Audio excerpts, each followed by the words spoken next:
Mouth-watering, distinctive soul food with a twist, the Q-Time way.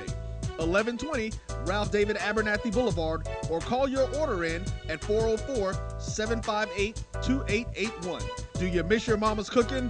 Then come on down to Q-Time, an Urban Passport member. For 200 years, Montgomery, Alabama has been making history by people who had the courage to stand up for change. Today, this riverfront city has been reborn, embracing the past and looking forward to the future. From the National Memorial for Peace and Justice to the stage of the Alabama Shakespeare Festival, this is where history was and is made. We are proud to call Montgomery home, and together, we can be the change. Thank you guys for what you do for HBCU athletics. This is a fantastic avenue for all of us. This is our ESPN, so we love what you guys do. Brian, AD, Roy, all you guys at BCSN. We really appreciate what it is that you guys do for us.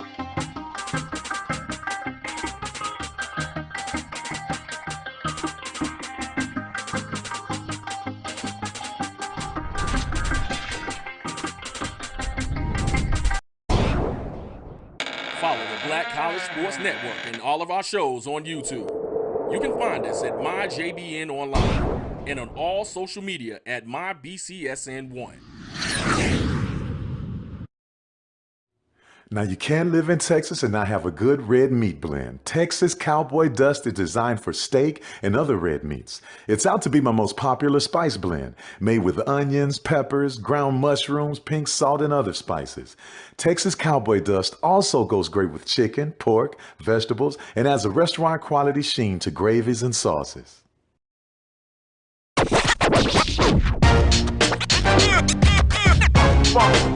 It's like a loop machine. All around town, people trying to get down. Vanilla smoked sea salt seasoning is for seafood. The tarragon and fennel bring out the natural sweetness in seafood. I also use it in rice dishes, on yams, asparagus, blueberry pancakes, and believe it or not, chocolate chip cookies. Vanilla smoked sea salt adds a salty and savory component to sweet dishes that create a symphony for the tongue. You're looking for the latest information on Southern University sports, the Southwestern Athletic Conference, and HBCU athletics. There's only one place to go. Tune in to the Carlos Brown Show, exclusively on the Black College Sports Network. This is Carlos Brown, letting you know that we're on the move. You can now catch the Carlos Brown Show beginning this July on the Black College Sports Network each and every Saturday from 11 to 1 Eastern Time. That's 10 to 12 Central Time. Same time, new place. On Facebook at the Carlos Brown Show and Black College Sports Network. Online at www.mybcsn.net and on the BCSN app available on Google Play and the Apple App Store. The Cuvée Group is a Florida-based marketing and training consulting firm. We help businesses communicate to their target audience and engage them in conversation. We also help to expand their audiences, which will ultimately result in growth for those organizations.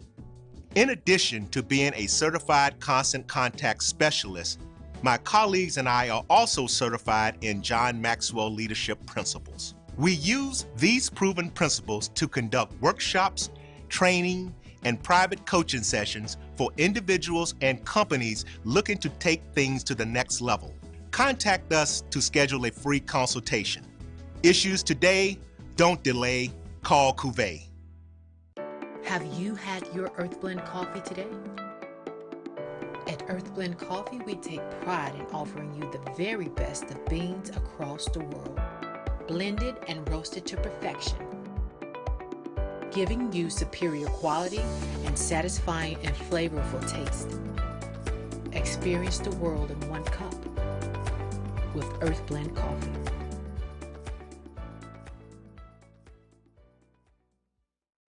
Since 2002, Empowerment Resources, Inc., a nonprofit organization, has empowered more than 1,500 youth and adults in Duval and surrounding counties. Through its programs, Journey into Womanhood, Girls Mentoring, Life Skills for Teens, and parenting education coaching. To get involved with programs, volunteer, or donate, visit www.empowermentresourcesinc.org. Follow us on social media, facebook.com/empowerment.resources and instagram.com/empowermentJAX.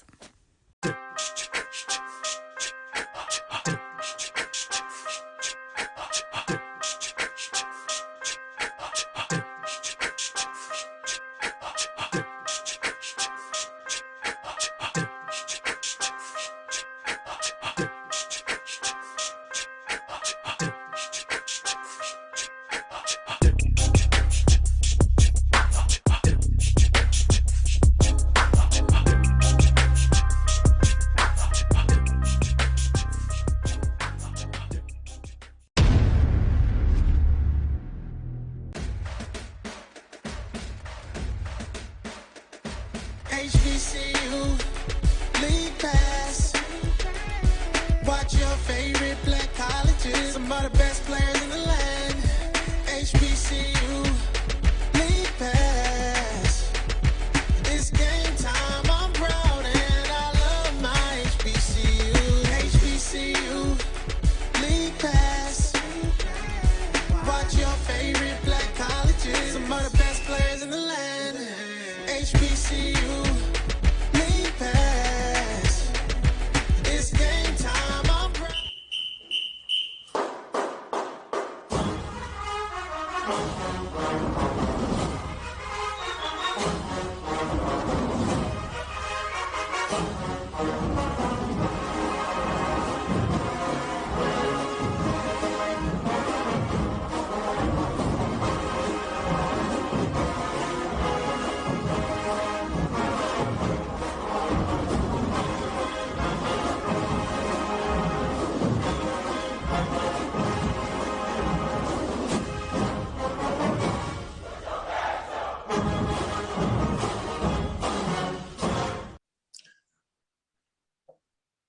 All right, welcome to another edition of the O&G StrikeZone. Brian Fulford, Kelvin Rozier, Kofi Hemingway. The O&G StrikeZone. Brian. And all right, there we go. Yeah, make sure we can all hear everybody. We're live and direct from our home studios here, broadcasting on the Black College Sports Network. Fellas, Kofi, Calvin, it's good to see you. I feel like I'm doing a little double duty tonight, so I'm gonna lean on my brothers today. Kofi, Man, calm down, man. Calm down, man. You got it. You good. You're a professional. You make it happen. You can multitask. You can make the world turn. You can make it happen, man. You're doing good. I always love your enthusiasm in these situations, Kofi. I can't wait to turn the keys of the 18-wheeler over to you one day. You don't want to do that because my license be suspended and stuff like that. Stuff be going on. Don't want me doing it. Kelvin, what's good with you, man? How you feeling, brother? How the brothers doing, man? It's good to be with y'all again, man. We got a lot to talk about, man. A lot to get into. Yes, sir, we do. I don't know what's going on. Anything going on Rattler Nation today, man? Seems just like another Wednesday, right? No? You need to stop. You need to stop. See, you stirring the pot, being messy. See, that's my job, to be messy and stuff. Now you being messy. It's a lot going on in Rattler Nation. Lot going on. I'm just gonna be the quarterback, and I'm gonna be throwing a lot of short passes, and I'm gonna just let you guys do all the work. How about that? That'll work. Let's go. We got you, brother. All right. Hey, if you guys are watching us on YouTube, Facebook, or Twitter, thank you for doing that. Go ahead and hit the like and subscribe button if you're watching us on YouTube. And if you are watching us on Facebook, make sure to like the Jericho Broadcast Network's YouTube page, or our Black College Sports Network Facebook page, or our O&G StrikeZone Facebook page as well. All of those locations is where you can find our show. Of course, make sure you're following us on Twitter and Instagram at O&G StrikeZone. I just posted on Instagram a recap, actually a two-part of our interview with Ajit Jones from last week. So if you happen to miss our interview with the newest FAMU volleyball recruit, a transfer from Florida Gulf Coast, you can go over to our Instagram page and check out that two-part interview, 2 different feeds there. So it was a good interview, great conversation with Aja. We always love getting a chance to talk, and we're in the works. We're working on some other stuff, guys. We might have some big names. Of course, next week it's National Signing. Well, actually, yeah, my next show next week it's National Signing Day. So we're in the works. Strike 22. Working on AD Gaucher, working on Coach Simmons, might even have a few recruits on the show as well. So really looking forward to that show next week as we kind of get to take a look under the hood and see what's going to be revving the engine up this upcoming fall season. And coming up a little later in this show, we get a chance to talk with a recent FAMU alumni. How do you say that? Alum. Thank you. I knew there was a fancier word, but I stumbled all over it. Miss Thai Floyd. Miss Thai is actually a digital journalist, digital content journalist, digital sports journalist. I want to get that right. She's actually, if you've been paying attention to some of the SWAC basketball updates, she has been doing a great job doing the SWAC weekly updates. I think they've been weekly or maybe bi-weekly, but she's a FAMU grad, I believe 2020, if I'm not mistaken. Might be 19, but I think 2020. But she's doing some great work, really knows her stuff. And so she's one of the rising stars that have come out of the School of Journalism. So I think it's great to kind of get a chance to talk with her and kind of get a feel for things from her perspective. Obviously, she's a newer grad, so it's good to kind of be closer to the student body and kind of hear that view. Well, fellas, we are still, look, we told you, how many weeks ago, fellas, did we tell the world we were a basketball school? How many weeks ago was it? We tried to tell them every week.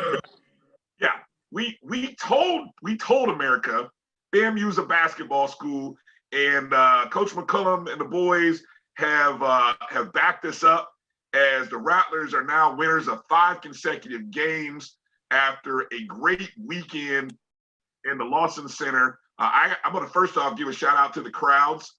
I thought the crowds were good. I'm not going to poo-poo on the numbers because I think the enthusiasm showed, even whatever the numbers were.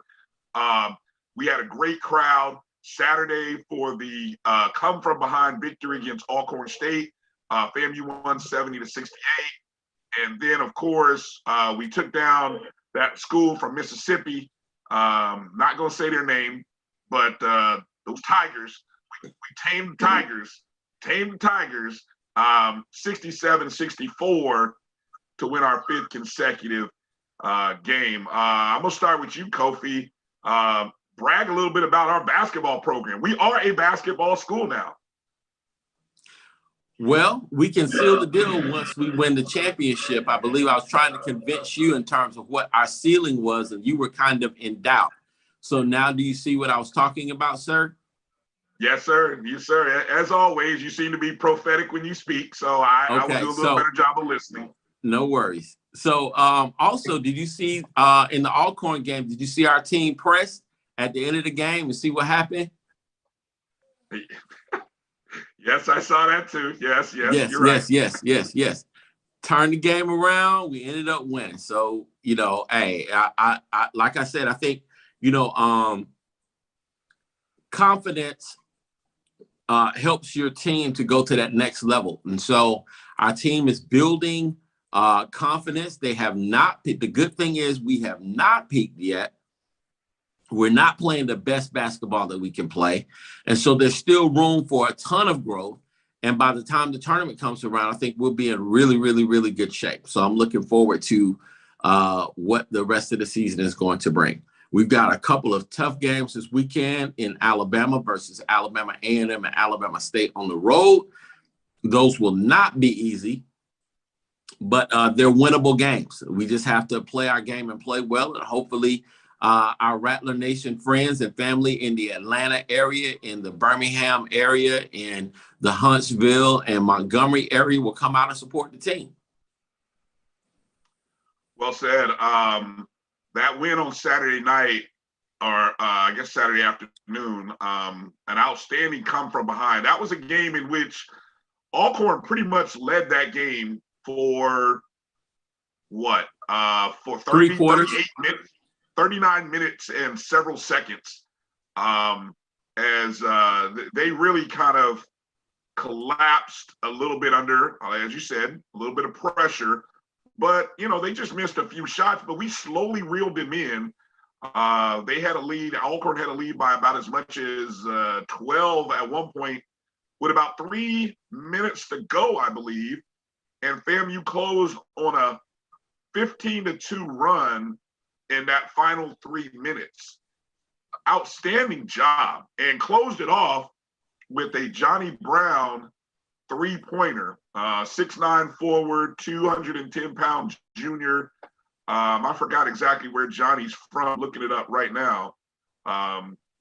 Daytona Beach, from out of Daytona Beach, Florida.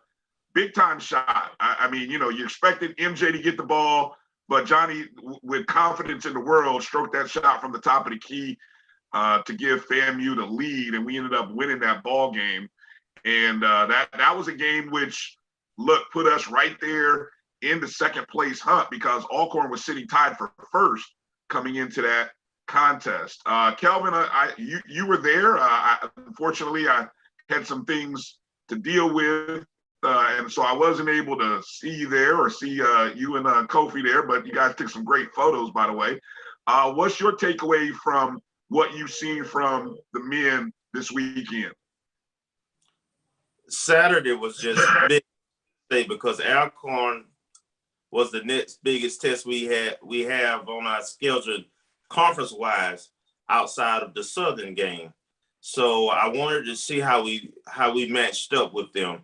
They are a very good shooting team. They shot extremely well from the free throw line as well as the three-point line.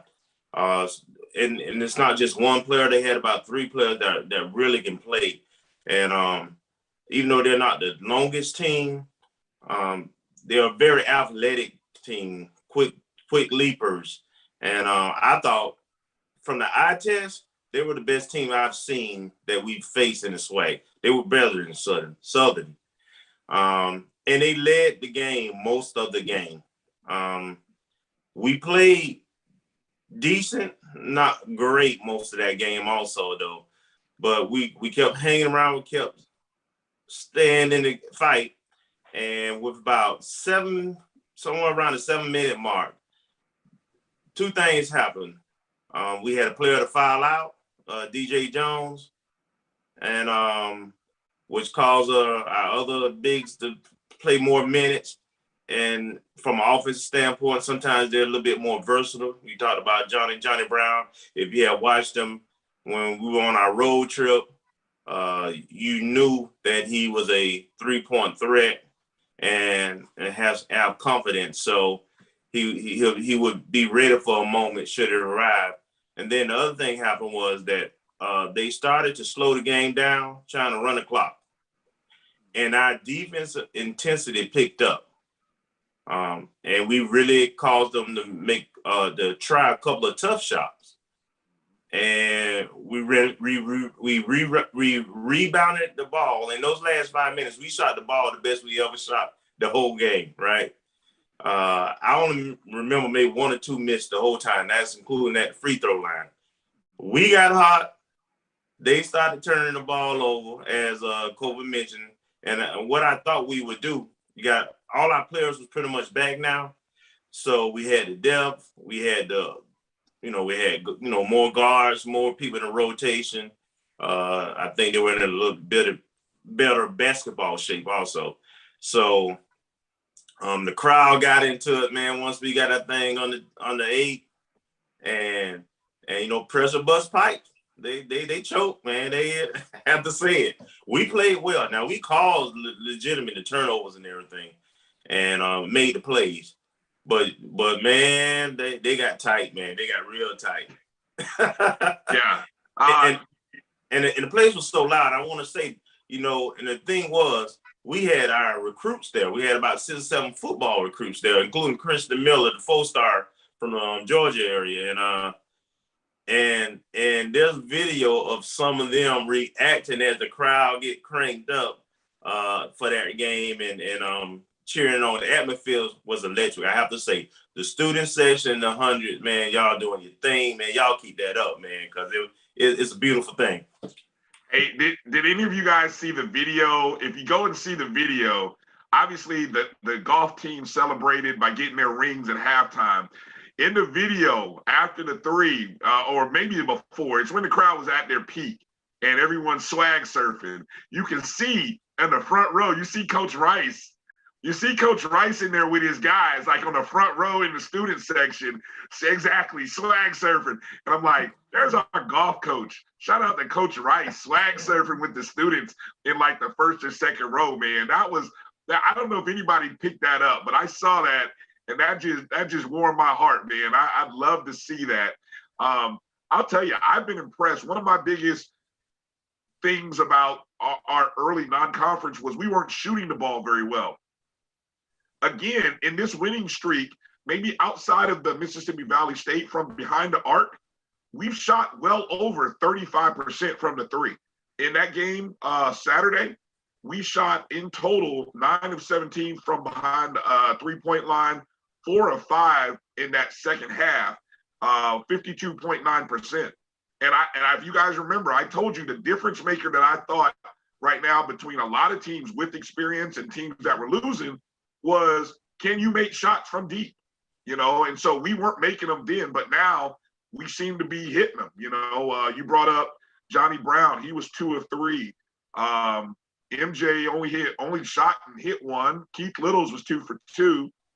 We had Cameron Reeves that came back. He was 1 of 3. Jai Clark was 3 of 8. I mean, good production. Again, MJ with another 20-point performance. Keith Littles with 16. Bryce Meringue with 11. And then, of course, Johnny Brown with 10. Don't forget Clark had 9, all threes. But those guys, we did it. They did it. They did a great job, and we shot really well. And, I've had a chance to kind of follow Alcorn and be really close, as I had a chance to cover their game on Monday against Bethune, and that is a good team. I haven't seen Southern play. Alcorn and Southern play Saturday. That's going to be a great game to watch, just from a outsider's perspective. But if Alcorn is definitely a team that goes 9 deep on any given night, they got 6 guys who can be their leading scorer. So for us to get a big win against Alcorn, and that speaks volumes for where our team is right now. The Jackson State game, Kelvin, did you get a chance to go to Jackson State on Monday? Absolutely. I want to make sure I'm in the house anytime the Rattlers play, man. I want to practice what I preach, right? We asking people to come show up and support the team, and I'm committed to doing my part. So yes, I was there. That game was a different game.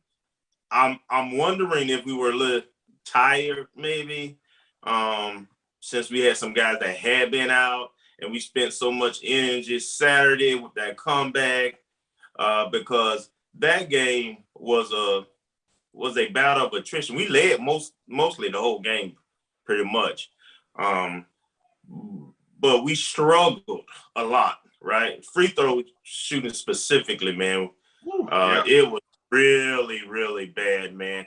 The game would have not even been close had we made even 70% of our free throws, man. So that was. We were 17 of 32. Yeah. 17 of 32 on Monday against the Tigers, and we lose, and we win by 3. Right. So we were aggressive, which is why we shot so many free throws, but we just did not maximize taking advantage of that. But like I said, in spite of that, we still led pretty much the whole way. We did in the second half, allowed them to get within 2 or 1 maybe at one point. I don't think they ever took the lead, but they got it down from 8 to 10, which was the way it was a lot of the game.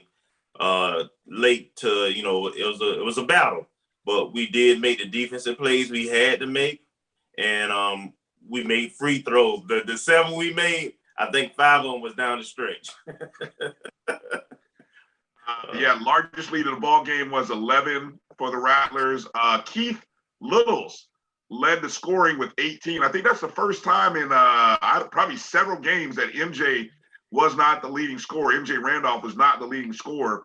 He had 11 on 4 of 12 shooting, so he definitely had a rough night from the field, but you expect Jackson State to be targeting him defensively. I mean, he's the leading scorer in the conference, so without a doubt, their focus was on him, but shout out to Keith Littles for stepping up. Bryce Moraine dropped 14 points and 9 rebounds as well, and then DJ Jones, Cameron Reeves both dropped 8 points apiece, and like you said, short of the free throw shooting, the 3-point shot wasn't there, but you can tell with the aggressiveness and going to the bucket, we shot more free throws than our opponent. I mean, we went 32 times to the line. Jackson State only went 19. So when you can do that, you can get wins, and we held on there. And the Rattlers are 7-11 in conference, 5-2 in the SWAC. Kofi, can you recall with the last? I don't think in my lifetime the FAMU basketball program has had a 5-game conference winning streak. You seem to be you are a very good historian of things like this, random facts like this. Can you recall a winning streak of this nature in our time as Rattlers? I think we did it last year, actually, when we had a homestand. And definitely the year before when we went undefeated at home. We definitely did it under Gillespie. And so, we've been up and down as a basketball school, but, this is an opportunity for us to really build. And I want to say, get some better quality recruits, even in with all the momentum that football is getting and our other sports are getting. The atmosphere, our facilities, especially basketball wise, I think there's definitely an opportunity for us to really go to the next level. So yeah, man, this is definitely a time to really get excited. We need to seal the deal, definitely going on this little road swing.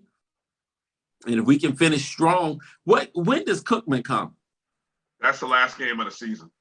Yeah. Okay. So we need at least one sellout. We play Texas Southern that's that NBA TV game, right?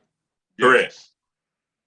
Okay. So we could get just gradually build from right where we are. I think we're trending in the right direction concerning our basketball program, and I'm very excited about it. Yeah. We had about 2,100 for the Alcorn game. Just looking at the box score, I don't have the numbers for the Jackson State game, but it was slightly, to me, it was slightly more people. It was more people on Monday night. Right. Oh, really? Yes. Yes. See, that's the that's the winning, the contagious feeling of winning. And that's that hatred for that old freaky school over there in Mississippi. That's part of that was the fact that that school over there that's in Mississippi, whose colors happen to be blue and white, that's a growing rivalry. And so I thought it was red, blue, and white. Red seems to be something. Red is not even a part of their darn color scheme. They just put it up in there. No, the colors are blue and white. All right, you could have fooled me with all the red. They made that up. Old line. Just stop. Hey, the schedule. They just made that up, add red in there like that's one of their colors. Their colors is blue and white. Stop it. Throwing red up in there like they're America or something.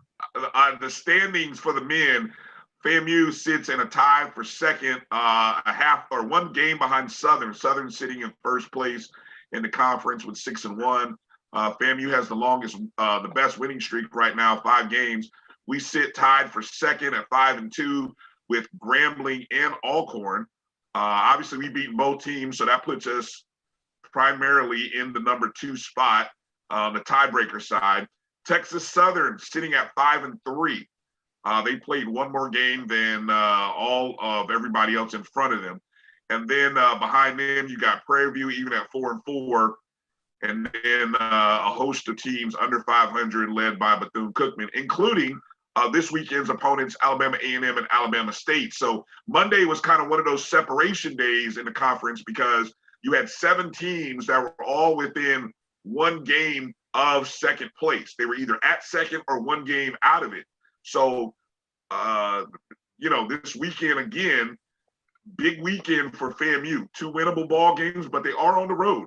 So we've got to make sure that, we cover those contests. Let me jump over to the women. We got to talk about the women for a quick second. Yes. It'll be just a quick second. Unfortunately, the ladies did get a win by forfeit against Alcorn State, and then the big bad Tigers, the Lady Tigers, Jackson State came in Monday. Woo! What can you say? 90-34 was the score. I mean, we would not tell the truth. Now, you saw this blowout coming for real now. Yes. Yes. Our team, I mean, Coach Pillow, we had starters out, key elements of our team that have been down with COVID for 2 weeks. Yep. We're a rebuilding squad. Our system hasn't necessarily been established yet. We haven't been playing stellar basketball, even when those people were there.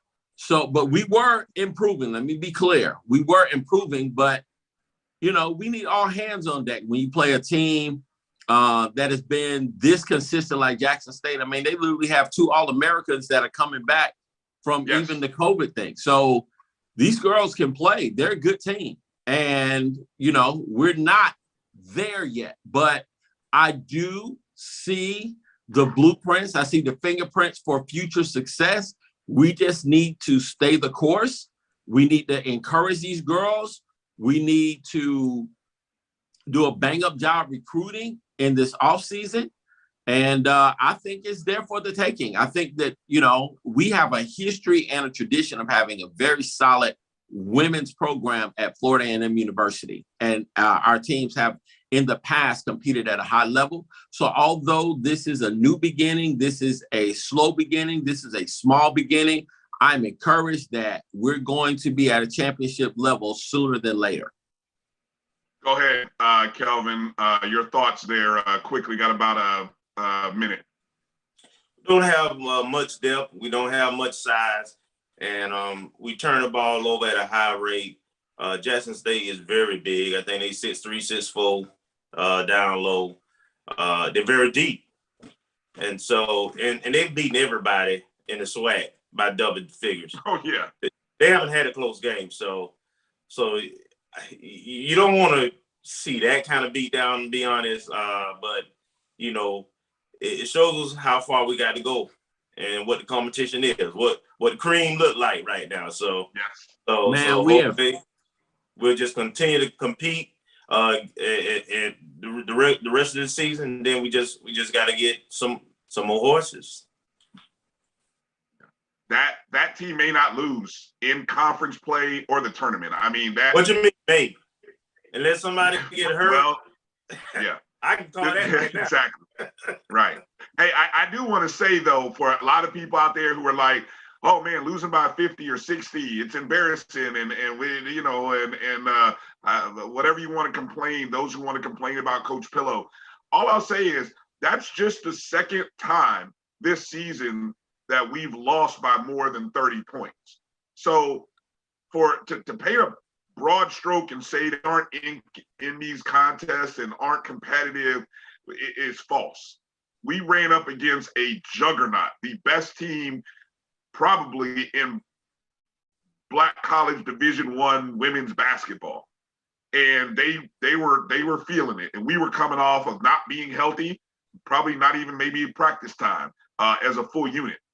So, I mean, I get it. If you don't want to factor that stuff in, okay. But the reality is that is a hard team to beat, and they're going to be a tough beat for everybody in the SWAC. I don't care who you are. So I just want to get that off my chest. All right, we're going to step away. Yeah. Coming back on the other side, kind of conversation with Miss Thai Floyd, who's going to talk. We're going to talk a little bit about the SWAC basketball action, as well as a little bit about her background and how she got to where she is right now, and the rising star in this multimedia journalism or sports journalism game is Miss Floyd. So we'll talk to her in just a moment. Hang in there. On the other side, you're watching the O&G Strike Zone. We'll be back in just a moment. It's never too early to plant the seed, to share the tradition, and instill a sense of pride in your HBCU with your little ones. HBCU Pride and Joy Children's Boutique helps you share your school spirit with a wide selection of adorable kids' apparel and accessories officially licensed from your favorite HBCU. Visit hbcupridejoy.com and follow us on all social media at HBCU Pride Joy on Facebook and Twitter.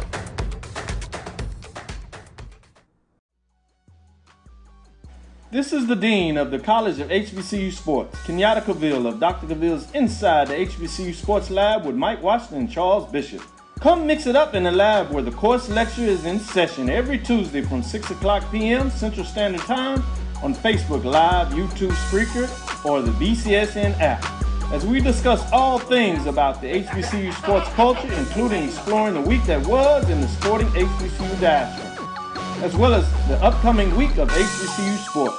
With me, the Dean, the College of HBCU Sports, on Dr. Cavill's Inside the HBCU Sports Lab with Mike Washington and Charles Bishop. Course lecture dismissed. The human voice has always connected audiences with experiences. Major brands all across America have trusted Cover's voice time and time again. Conversational, powerhouse, intelligent, and sincere. That's the voice you need for your creative marketing process. KEAVERSVOICE.com. Cover's Voice, Cover's Voice, CoversVoice.com. Always on, all the time. Majesty is a premium health and wellness tea line focused on bringing delicious yet healthy tea blends to the community. Filled with an abundance of vitamins and antioxidants, we work to blend teas with exotic spices and fruits to produce scrumptious and wholesome beverages. So check us out at mymajesties.com. That's MyMajesties.com. My Majesties, an Urban Passport member. Are you hungry for authentic Caribbean food? Like jerk chicken, oxtail, red snapper, shrimp, tofu, and rasta pasta? Well, find your way over to Mango's Caribbean Restaurant, 180 Auburn Avenue, right next to Royal Peacock in downtown Atlanta. Them belly full, but we hungry. Mango's Caribbean Restaurant, open daily from 11 a.m. to 10 p.m. And on Friday and Saturday, we're open till 4 a.m. Come to Mango's and put some spice in your life. Oh, we've got a good thing going.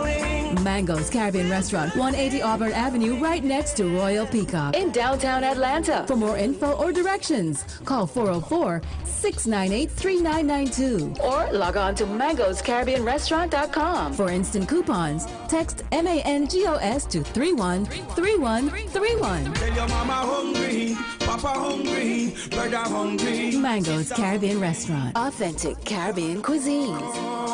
Open up the door, tell them mama hungry.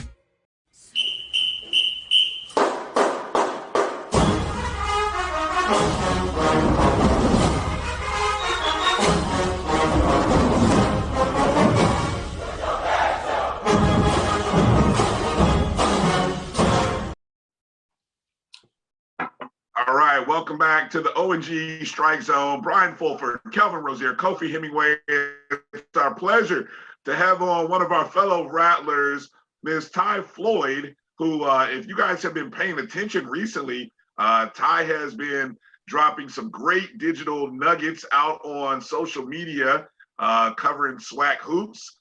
Thai, welcome to the O&G Strike Zone. Thank you for coming on with us. Oh, thank you so much for having me. I appreciate that.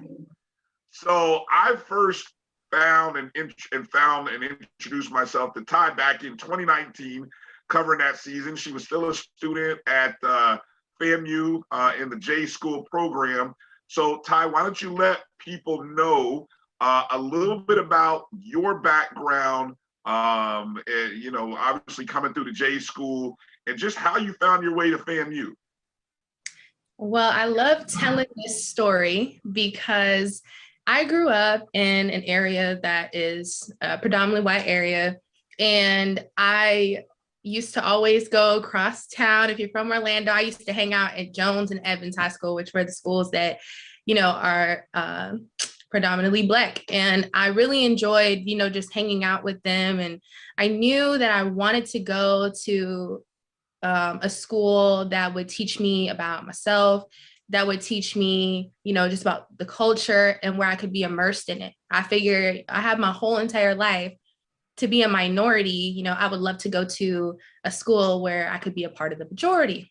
But in my mind, it wasn't FAMU, it was Spelman. So I had, made a list because, my dad was like, you need to start applying for colleges, let me know what the fees are. So I give him this list. And it's like Spelman, and I had like stickers. It was like around the Spelman, and then I had like Clark Atlanta, North Carolina A&T, like all these HBCUs. And then at the very bottom was FAMU and his alma mater, Florida State.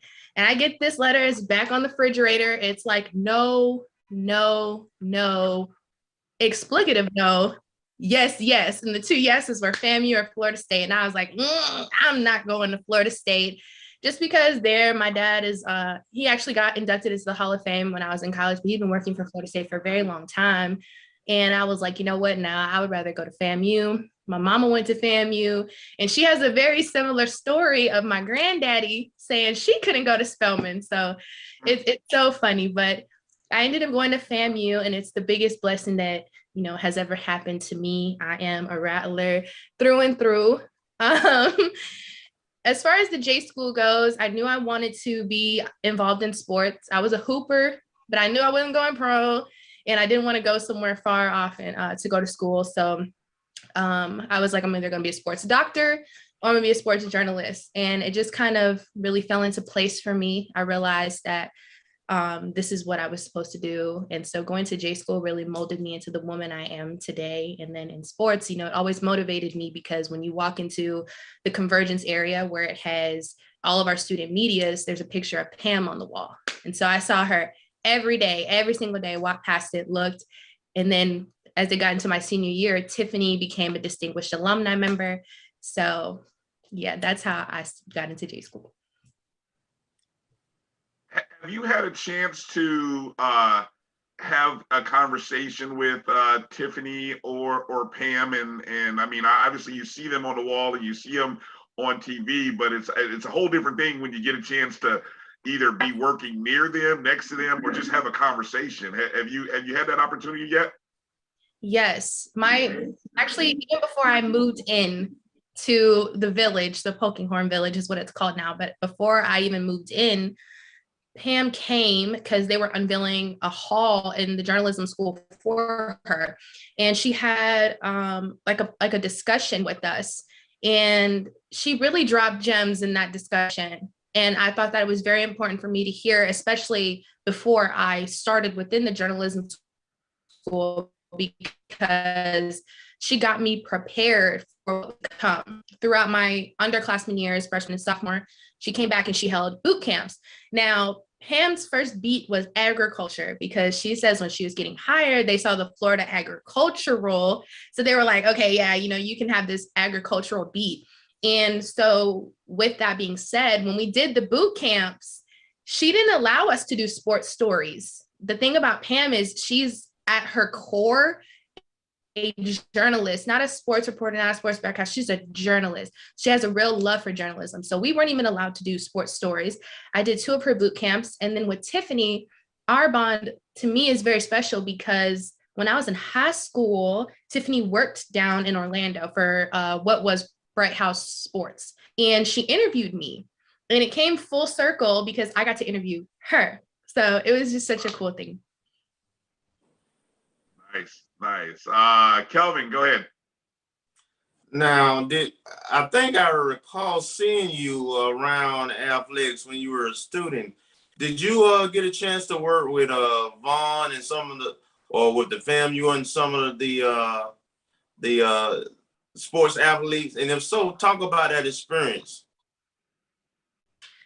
Vaughn and my father are actually really good friends. My dad, his name is William Floyd. He played for Florida State in the 90s and then went on to play for the 49ers, the Panthers. And him and Vaughn actually are good friends. They grew up in like the same area in Tallahassee before my dad ended up moving to St. Petersburg. And Vaughn really put me in place to do quite a few things around FAMU athletics.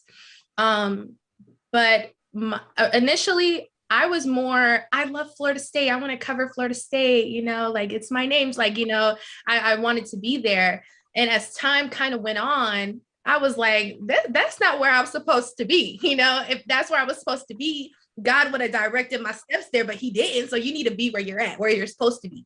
And once I got into FAMU, it was just so awesome. A lot of people, you know, really, a lot of the athletes really bonded with me because, you know, I have a knowledge of football. I go up to them and be like, why were you doing that? Why didn't you do bail technique? You know, and they'd be like, what did you just say? You know, they would be very shocked, you know, that I knew about certain things. And, you know, the reason why I do what I do, and I know we'll get into that later, but the reason why I do what I do, especially in this space, is because I've walked the hallways, you know, with these guys, sat in the same classes with guys who are, you know, married, who have children, who have overcome disabilities, you know, who have made it out of, you know, circumstances that, you know, were not fair to them to be here in the same place on this land, you know, that was a plantation infested with rattlesnakes, you know, with snakes that our ancestors built up for us, you know. And I just thought it was very important for me to use my platform, use my talents to, you know, bring light to what they're doing. And I feel like such a small part of it, but I'm just glad to be here.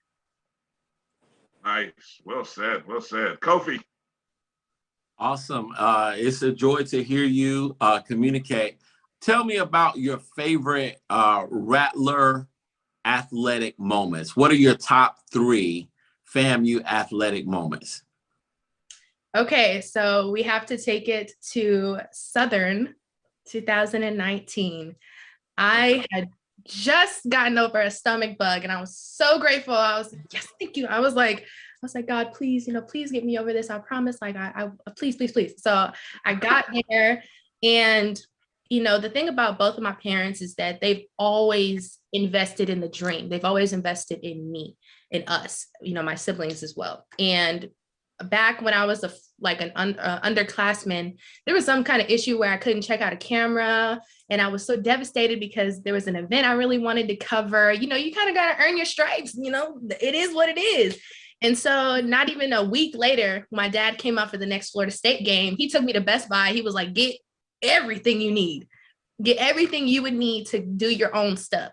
And so I did. When it came time for my senior year, I will never forget it because it actually just popped up on my Facebook memories. I was like, you know, the only thing that I haven't done is sideline reporting. It's what I really, really want to do with my life. You know, I'm hoping that, you know, God and hard work will get me there. Man, when they gave me credentials, I was on that sideline. I grabbed my homegirl. You know, she wanted to do the same thing. I said, girl, if you record me, I'm gonna record you. You know, let's get it. Let's do it. So we ended up going to the Southern game, and I was standing in the end zone when Zay caught that pass. And I was like, oh my God, like it was crazy. I was trying to maintain my professionalism. I had the camera shaking. I was going nuts. And afterward, you know, everybody comes down on the field and, you know, they all mix and mingle, take pictures. I remember grabbing him. I was like, can I interview you, please? And he was like, yeah, of course. And so we did the interview, and it ended up getting like 1,500, like some crazy number of views. It got shared on HBCU Game Day. And I was like, wow, this is so crazy. Then we found out we was cousins on Facebook, but that had to be my favorite moment because I really felt like I was immersed in the culture. If you've ever been on the sidelines, at times it feels like the ground is shaking because, you know, you have the band, you have the fans, you know, it's just an amazing moment. That had to be my favorite moment. And then after that, a very, very, very close second had to be the North Carolina A&T game when it was just crazy. I was standing on our side, but you know, those players were going at it. It was crazy. I was like, oh my gosh.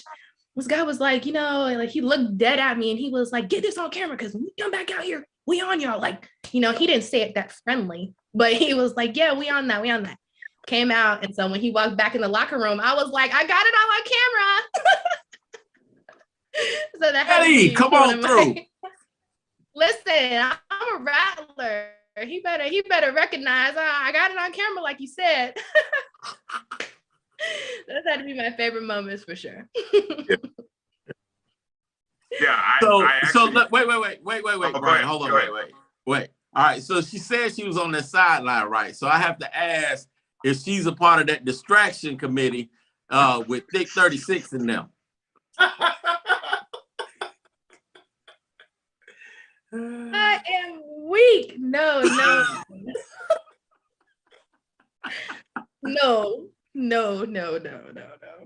You show you might be one of them secret people that be on that sideline of this playing. You got your old equipment and everything. You wasn't down there? Nah, nope. I'll go down there for the foolery. You know what I'm saying? And like I said, my dad grew up in Tallahassee. I have a lot of family, extended family. A lot of people know my family. So if I do something that's out of line, they'll message and call my mom and daddy. And my mama will be like, Miss So-and-so said that you was doing this, or you was wearing that, or you was saying curse words. I'm like, I don't even know who Miss So-and-so is. Yeah. That's real pressure right there. That's real pressure when you got all those eyes watching you, the good and the bad sometimes. But yeah, no, I gotta admit that when I saw you doing these stand-ups pretty much on your own, where I think that's where I reached out to you first. I'm like, who is this young lady that she's got her own camera, her own camera, tripod? I mean, just the ability to go out and do it on your own. That's what impressed me 1,000 times. And so I was like, yo, I gotta keep an eye out on Ty. And then of course, I saw you doing some Pro Bowl stuff later, and you're doing your own thing. And so that is awesome. While we're talking football, let's get into talk. Let's talk a little bit of Rattler football from this past season. And obviously, if we kind of compare it to 2019, 2021, what are your thoughts on the biggest or the best moment of this past was? And if you had a vote or a thought about the Black College Football National Championship, who would you give it to? Well. The best moment for me during this season, the 2019 season was amazing. I got to cover pretty much every home game. I didn't mention that during my freshman year, I auditioned to be on WANM 90.5, The Playmakers, which is our sports show. And by being on The Playmakers all 4 years of my career, I got to actually broadcast from the Florida Classic. And every year, we would lose, and it was crazy. This year I didn't get to cover it. But being at the game and sharing that moment with my mom. My mom, when we were younger, she took us to the Florida Classic. And, we hadn't beat them ever since I was in middle school. So when we finally beat them and I got to see her cheering and getting excited, and I was excited, and I was like, yeah, it was just a beautiful moment. And I'll never forget that. And, let's just say we didn't just beat them. We didn't just win. I can't, show bias, but we didn't just win. So it was a really good moment. In comparison to the 2019 season, I think, that's the icing on top of the cake. We had at the time, the MEAC Offensive Player of the Year. We have so many good key pieces that, I felt was, the makings of a good story. And we didn't get to pull it off. Unfortunate. I wanted that badly for Ryan Stanley, because I interviewed him the week of the Classic. And I was like, I asked, I get to the nitty gritty with the questions, but I was like, you've done all these amazing things. If you don't beat Bethune, do you feel like you fulfilled your career here? Do you feel complete? And he was like, that's not an option for me, and unfortunately it didn't unfold the way we wanted it to. So I think that in comparison, that's what was missing. What was missing from then are the emergence of stars like Isaiah Land, you know what I'm saying, David Manigault, Savion Williams, newcomers like Jenna Hunt. That's what was missing. Chad Hunter, the impact that he had in 2019 didn't resemble the impact he had then, but he's been battling injuries and stuff like that. So I think that that's, what was missing from this time. Go ahead, Kelvin. So why don't you talk about what you're doing now, some of the projects you're involved with, and how you became involved with, and maybe some things you have coming up. So if we remember 2019, then we remember that year we had the first ever 5-star come to Florida A&M and Calvin Ashley. Calvin Ashley and I go way back because he's actually from this area, and me and his wife are like best friends. I love her so much. So we always hang out.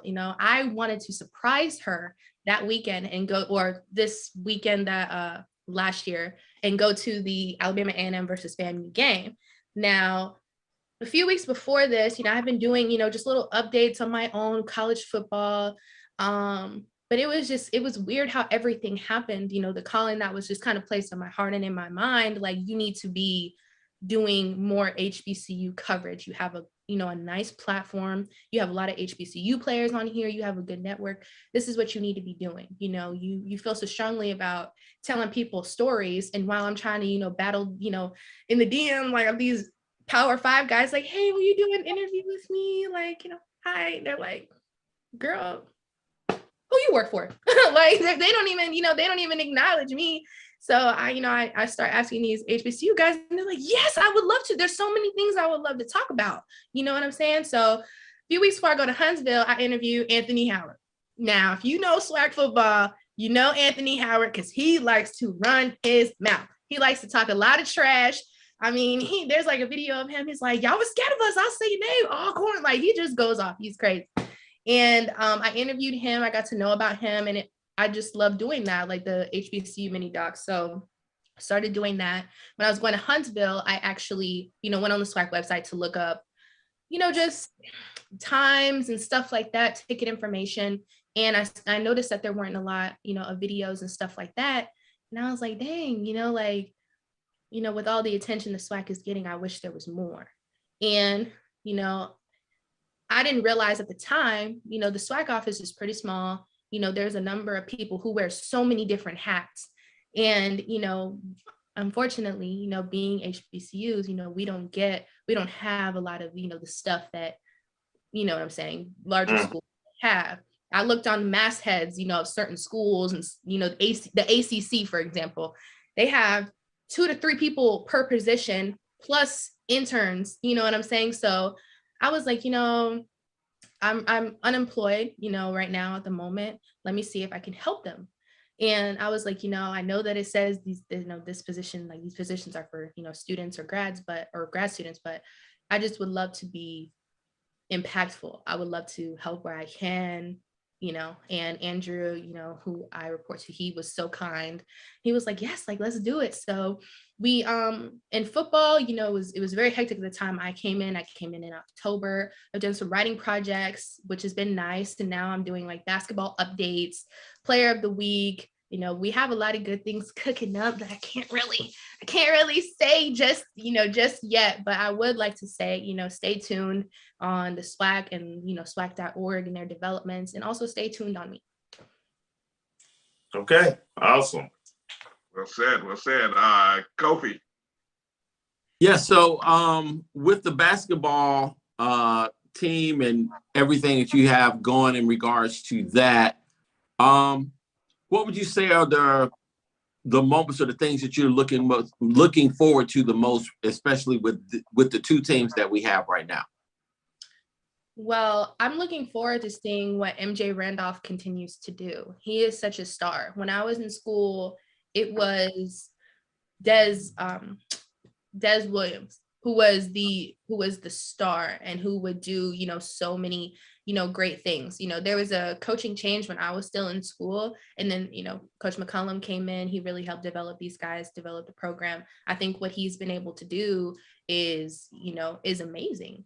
And especially in the way that he's been able to develop players. So I'm excited to see what MJ Randolph continues to do. Dylan Horton, I'm a fan.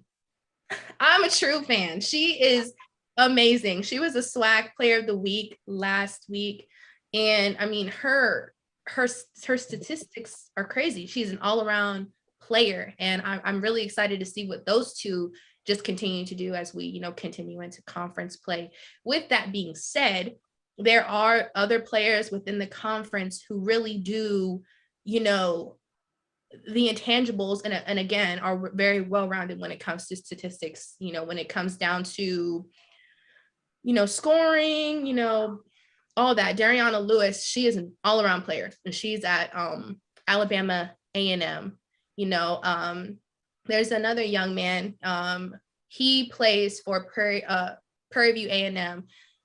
The other day when they played Alabama A&M, it was like, I want to say it was like maybe 8 to 10 minutes in, and he had like 21 of the 25 points. He was shooting threes. It was going in. It was crazy. I'm looking forward to seeing that, but I'm also looking forward to, tournament time, because that's when all the dogs come out. It really isn't just a measure of what you've been able to do during the season, but more so, who wants it more? You know what I'm saying? Who wants to be crowned a champion? So, it's nice to see what's going on now, but I'm looking forward to that, because that's when everybody's mentality shifts. You never know. We saw what those Tigers from Mississippi did to our Lady Rattlers. They seem to be the team that will probably run the table. If you had to prognosticate or handicap it, as some people might like to say, who can beat Jackson State Lady Tigers in the SWAC? Who can beat them? I feel like if people in the SWAC don't have an answer for Dariana Lewis and what she's able to do, it's up in the air, to be honest with you. I mean, again, like, her statistics are absolutely insane. And I think what Alabama A&M, the Lady Bulldogs, do such a good thing, like do so well, is that even if, their defense on her, or, she is, double teamed, or, what have you, whatever defensive scheme they try to run on her, other people fill in the gaps. So, the more that they continue to do that, and the more that everybody continues to play to their strengths, Dariana plays at the same level, there's no telling what can happen. Additionally, Texas Southern is doing really well. Texas Southern is also pretty good. So, we'll see what happens there. I think for the men, of just a few off the top of my head, very well-rounded programs would be Texas Southern, Prairie View A&M, us, of course, the FAMU Rattlers.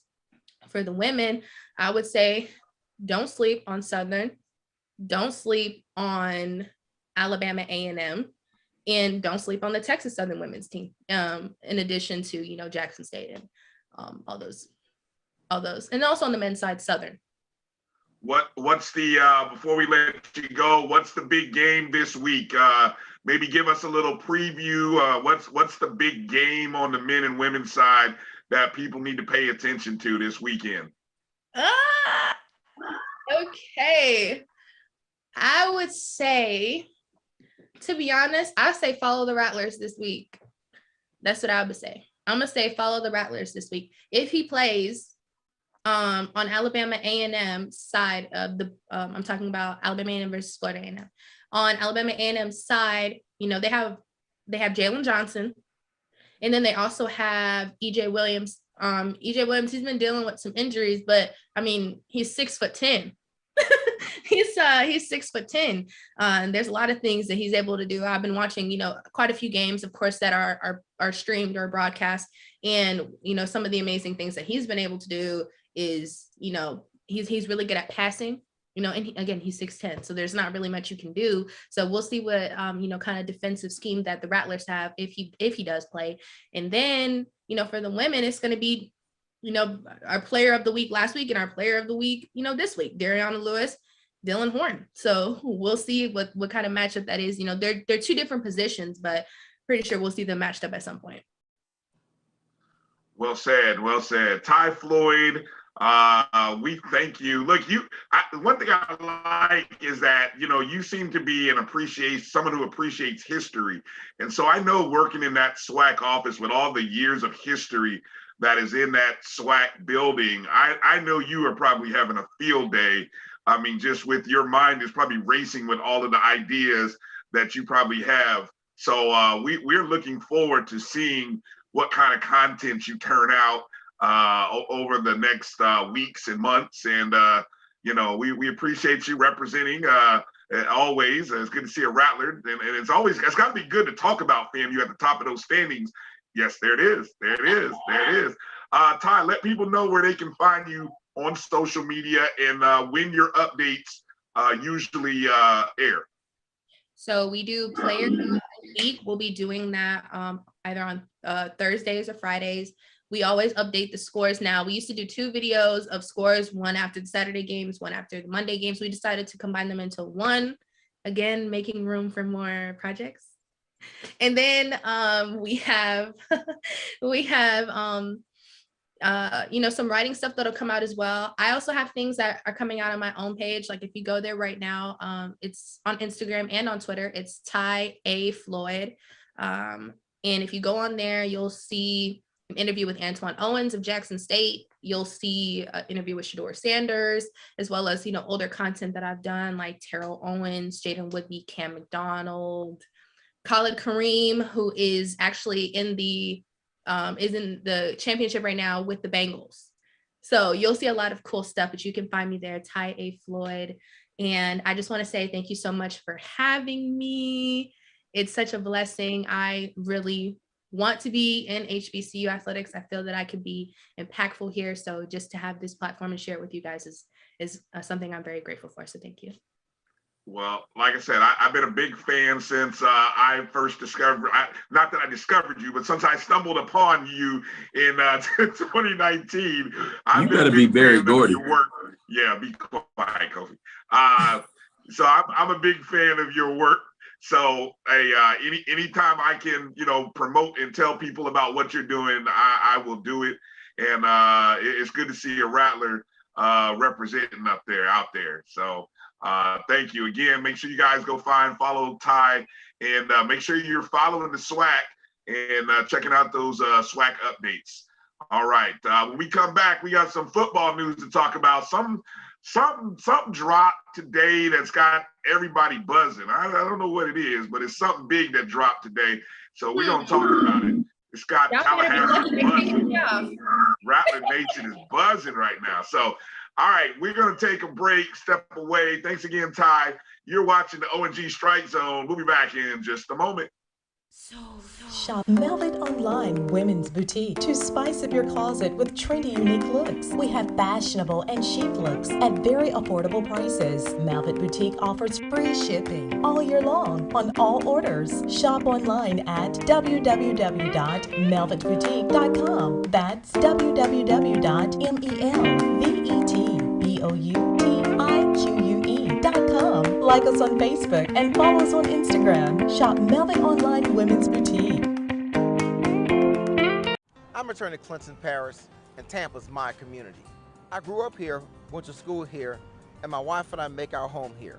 What makes Tampa special are its people. So when I represent someone injured in my community, it's personal. Call my office and speak to a real lawyer and not some referral service. I will fight the insurance companies to get the settlement that you deserve. At the law office of Clinton Paris, we take the pain out of being heard.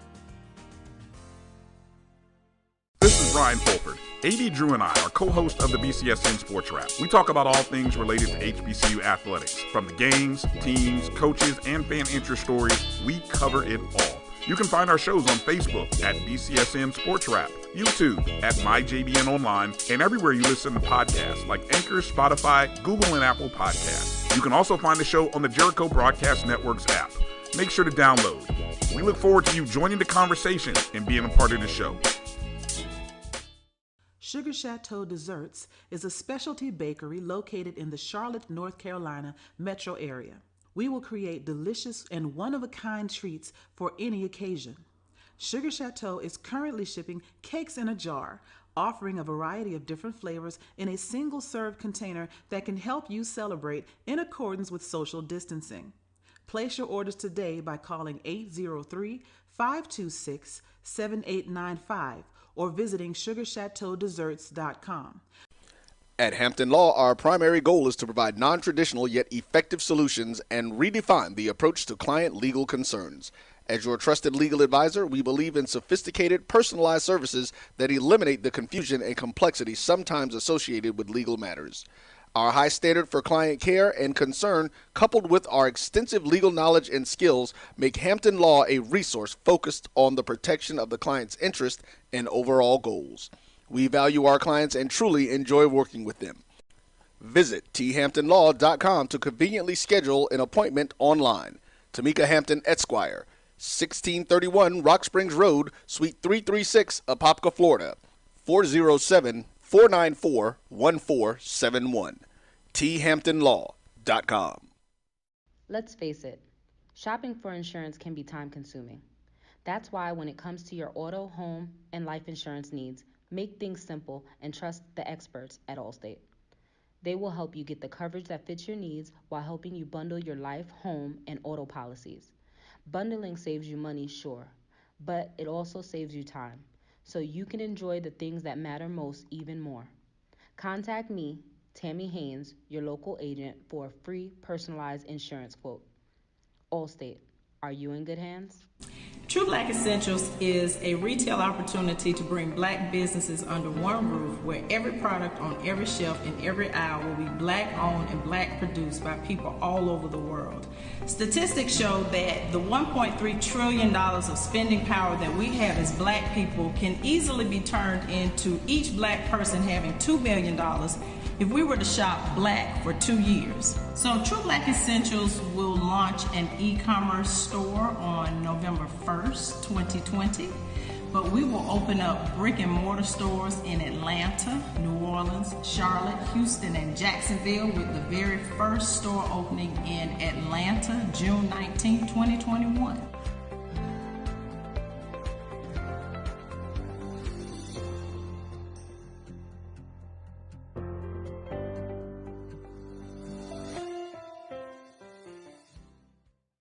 Q Time is a classic Atlanta soul food restaurant located in the historic West End. Q Time Soul Food is a family business started by Fred and Christine Crenshaw. Come on in, relax, and sink your chops into our tantalizing, mouth-watering, distinctive soul food with a twist, the Q Time way. 1120 Ralph David Abernathy Boulevard, or call your order in at 404-758-2881. Do you miss your mama's cooking? Then come on down to Q Time, an Urban Passport member.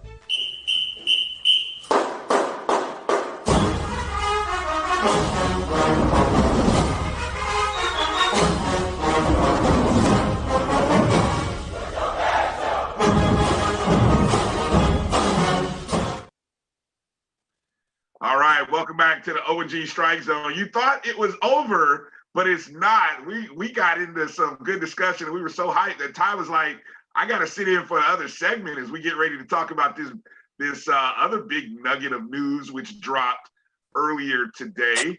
Again, you're watching the O&G StrikeZone. Brian Fulford, Kelvin Rozier, Kofi Hemingway, our special co-hosts, special guest joining us for a second segment. FAMU alum and SWAC digital content producer, Ms. Thai Floyd, joining us right now. So, fellas, fellas and ladies, the 2022 football schedule has been released. Florida A&M football completed their second consecutive 9-win season under head coach Willie Simmons and look to improve in 2022 with another challenging schedule. To quote Coach Simmons, he says, "We are very excited about the upcoming state of games for the 2022 football season. We feel we have one of the toughest schedules in all of FCS football this coming fall. But to be the best, you have to beat the best. And so without further ado, that schedule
just really looking at what we have in front of us, I look at it like this. Jacksonville State beat Florida State. Florida State beat the University of North Carolina 2 years in a row. So if we go in there and we're ready to compete, we go in with the right game plan, I think we can beat the University of North Carolina. I mean, you have to go in, believe.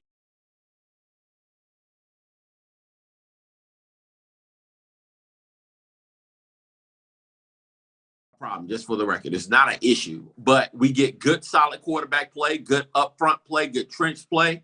We come in with that Florida energy. I believe that we can pull off the upset against a very good University of North Carolina team. And everybody knows that we must beat, we have to beat, we absolutely have to beat J-State. That's an absolute must. They have gotten on my last nerves. My family is largely from the Mississippi area.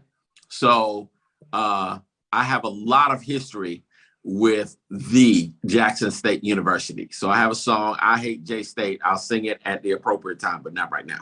But then obviously, Albany State is right up the road. There's been a lot of discussion, but they bring a ton of people. They're going to bring at least 5,000 to 7,000 people into Bragg. The opening home game is going to be huge. And I think that's a tremendous opportunity. And then, of course, Alabama A&M, that's going to be a huge game. You look at what Cornell Manor has done on the recruitment trail and how that game went last year. I mean, it went down to the last second. And, that was just amazing. Then, of course, man, I mean, I could just talk about it all day, and I don't want to take up all the space, but I say be excited and be very, very, very excited.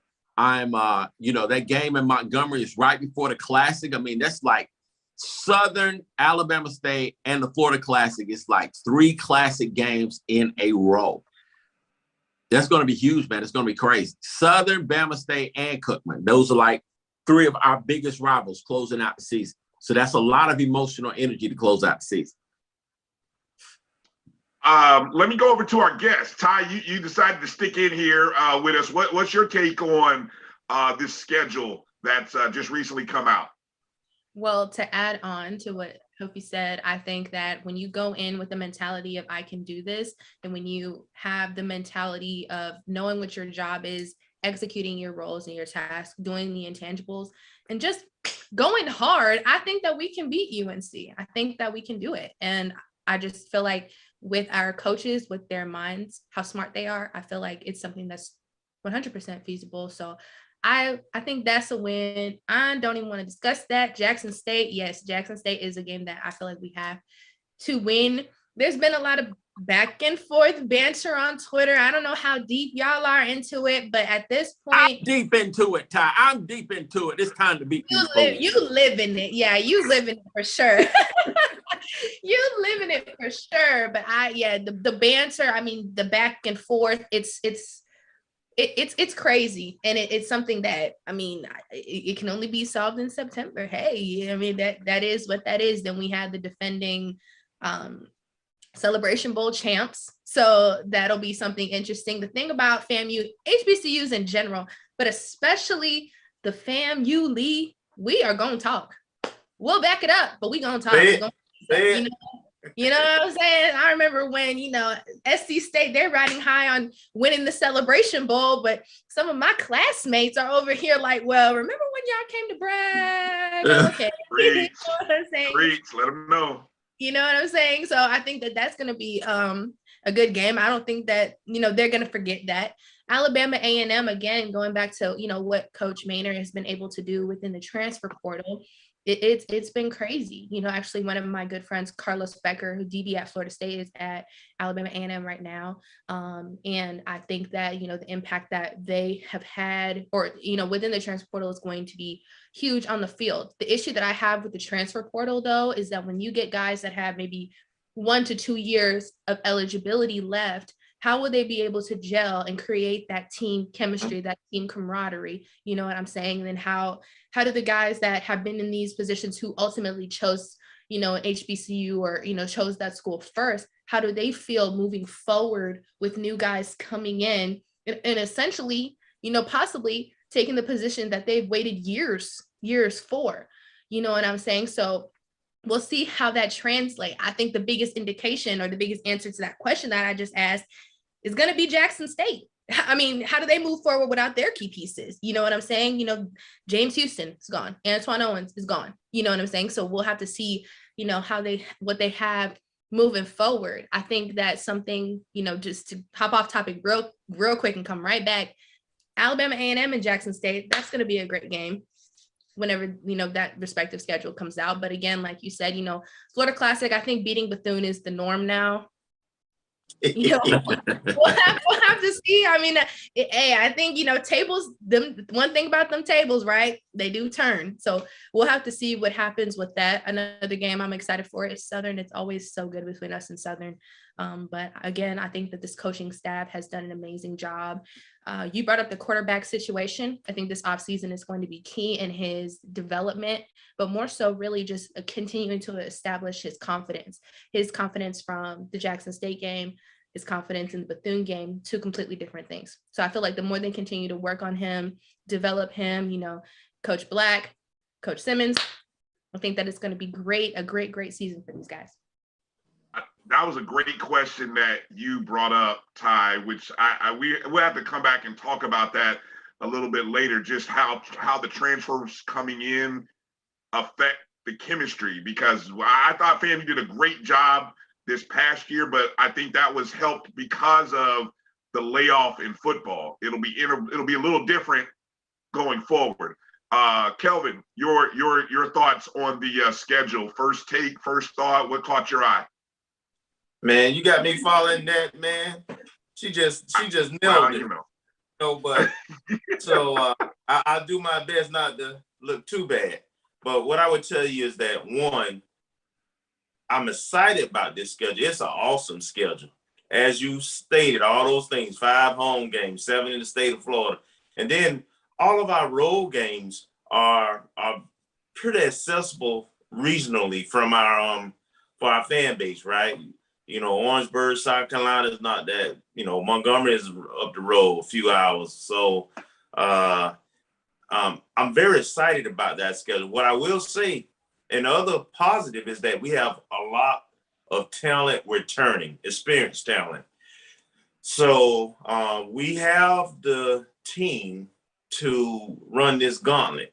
But I do want to point out, it is a gauntlet, man. That first, them first 5 out of 6 games, man, is just, I mean, we know this anyway, but we've got to bring our lunch pail week in and week out, man. I mean, Power 5 FBS school that will probably be ranked has one of a top 10 recruiting class. I think the number 1 class in the ACC. In North Carolina, and it's week 0, so it's early. And then they have to come face our new blood rival, JSU, the week after. That's a tough turnaround, and it's going to test not from a talent standpoint, from a coaching and preparation standpoint. It's going to test our players and our coaches, trying to get up 2 weeks in a row like that against top tier talent. And I'm interested to see how that plays out, right? And then, Alabama, A&M, and South Carolina State. So you talking, we played the 3 top teams from Black college football. I mean, we did it last year. We didn't know it was going to shake out that way when we played South Carolina State. But this year, going into this season, 2022 season, we know they're returning most of their key pieces. They'll be favored to win the MEAC.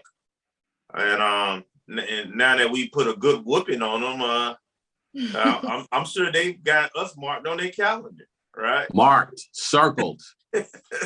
So you playing JSU, you playing then Albany State. Yeah, they D2, but they dangerous team, dominant D2 program. They're not just any D2 program. Exactly. And only being an hour away from our campus, as Kobe has alluded to, they will. Last time they came, you talking 3,000, right? At least they bring their fans show up. So and we hadn't played them in a little bit, so that's gonna be a challenge. So then how we end the season, right? You got Valley right behind A&M, man. It's a lovely schedule for a football fan. So much so, I'll say this. Generally I do some other things during football season, earn some money.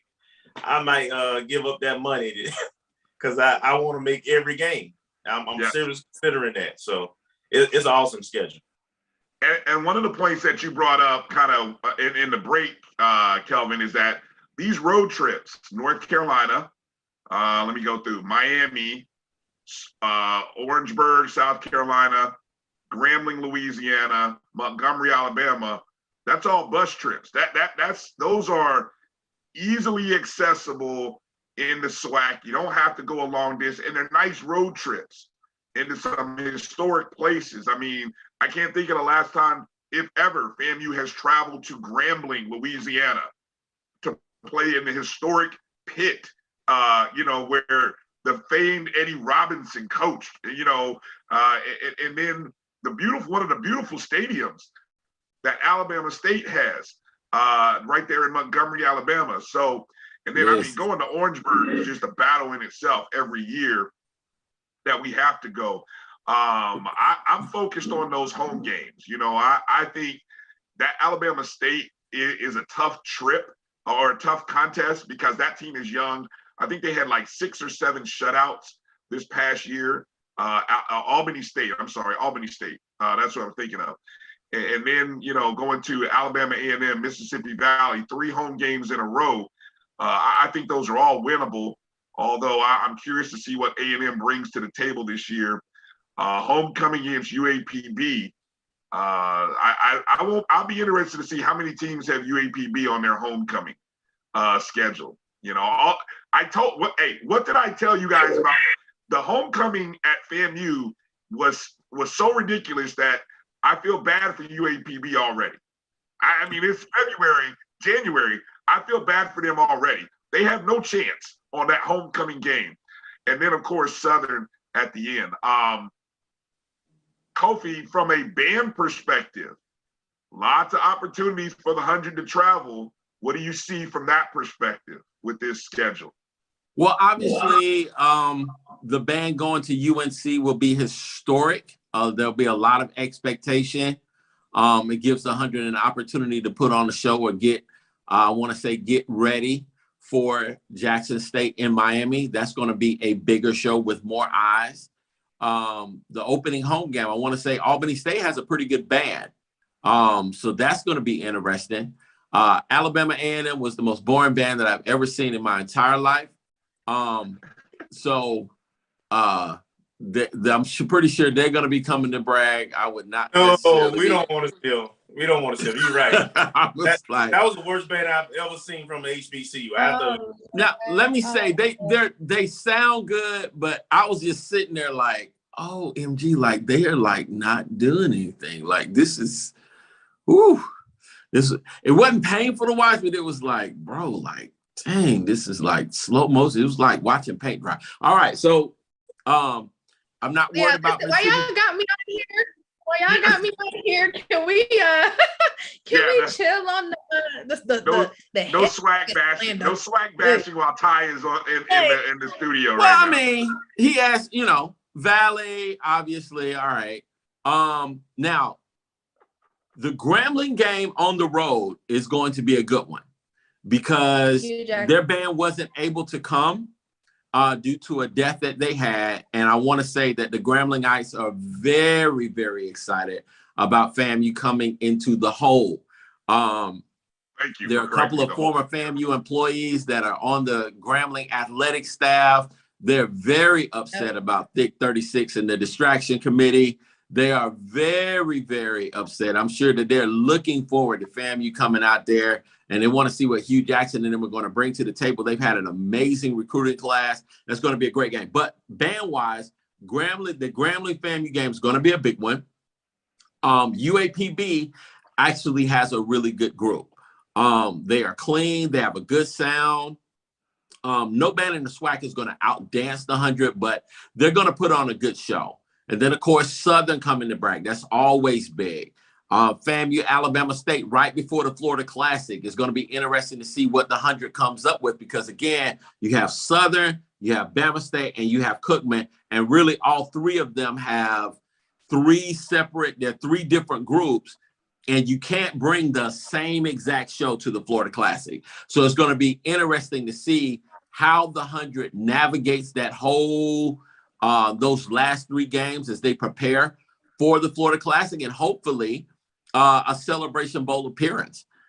So all of that's amazing. And the band's going to be going to Orangeburg, I'm pretty sure. So that's always a really good trip. The South Carolina State fans are very appreciative of the 100 and what the 100 brings to the table. So that's going to be a very big game. So it's going to be an interesting year for the 100. And I'm looking forward to it. Ty, I'm going to have you. Oh, go ahead. Go ahead. I just wanted to talk about really quickly the importance of a crowd. And so for our Rattlers that are watching this, I would say really start getting your plans in place for some of these road games. I went to the Alabama A&M game. I regret that was the only game, like away game that I went to. But I got to go there and, when it kind of seems like the morale is low and things aren't going as well, there might have been a turnover. One thing that you can count on is the Florida A&M Rattlers uplifting, our team. And what was so amazing to me, is, we go, we are at this point losing, things happen, we start winning, Bishop runs that touchdown, everybody just is in worship and the band wasn't even there. You know what I'm saying? The band unfortunately didn't even make that trip. Everybody starts, in worship, everybody's singing, everybody's, cheering, Alabama A&M, and it was a small crowd in comparison to Alabama A&M. They start on their side. We got louder. It was something that was just so amazing to see. I think that boost, that spirit really touched the players, so I think that, for all the Rattlers watching this, you don't have plans to make it to at least one road game. And I'm not talking about the Florida Classic. I'm not talking about, the Miami game. I'm talking about, your Gramblings. I'm talking about your Orangeburgs. I'm talking about, those type of games. Make sure that you go. We know how we are in Bragg and how, we jaw at the other teams, who you keep bringing up the Thick 30, whatever, them people, you know what I'm saying? You know how we are. So, you have to expect that every other HBCU has that same, maybe not the exact same, but has, a tenacity that can, somewhat mirror that. And they're going to come at us hard because we go hard. So, Ty, let me give you the last word. From a coverage perspective, obviously going into this year was the whole "Why Not Us" storyline that the ESPN documentary had, and we were coming off the COVID year.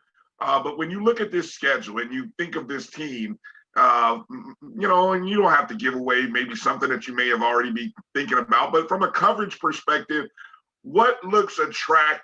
What are some storylines that are some salivating storylines to maybe pay attention to for the 2022 schedule and season? Okay, well, first of all, I would like to say the follow-up of Isaiah Land. I would love to I'm excited to see what he does. Buck Buchanan Award winner, nearing the end, the final chapter for Zay Smith. I'm excited to see, that. I'm excited to see, the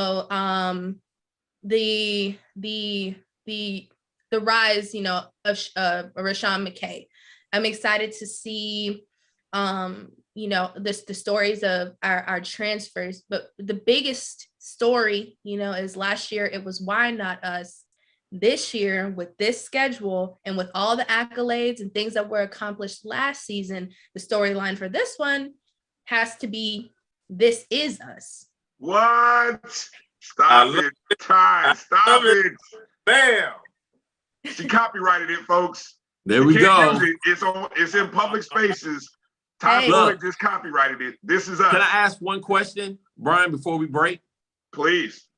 All right. So this is not necessarily a FAMU question, but I know you're down there. You've been in Central Florida and the whole Antonio Brown little issues and stuff like that. And he came out with his lawyer and said, I wanted to get your thoughts of his whole thing with him not being, I want to say, are dealing with mental health issues. And I'm just kind of concerned. I just wanted to get your thoughts on AB and what you believe should probably happen with him. How much time we got left? Y'all always want to bring up the best conversations towards the end. But just to kind of try to make it quick. I think that when a football player does something that's reprehensible, that just makes no sense, that's crazy, first thing that people say is brain damage, CTE, oh my, they say that. And in my mind, in reading about CTE and learning about it, CTE cannot be detected or, fully diagnosed until you're dead. When it comes to, the symptoms that you deal with, I guess, up until your death, that indicate that you had CTE upon the study of your brain, all those symptoms can be connected to other disorders and other things. I think that with the Antonio Brown situation, what people, not just in the National Football League, but down to, organized peewee, what I'm saying, like high school sports, what they need to do is they need to start, getting, maybe sports psychologists, they need to involve them in, these different programs that, can help them in learning how to deal with emotion, that can help them with making correct decisions, among other things. I think when they're in college, I think everybody should have a financial literacy class, because NFL players are the first to go broke or destitute. So I think that all of that really starts when you're younger, and especially in college, I think that people need to start incorporating that, if they don't have the means or the budgets within their athletic program, there are students at the schools who are studying psychology, who are studying sports psychology, you know what I'm saying, who can, probably make an impact on these players. With Antonio Brown, I think that people need to consider this.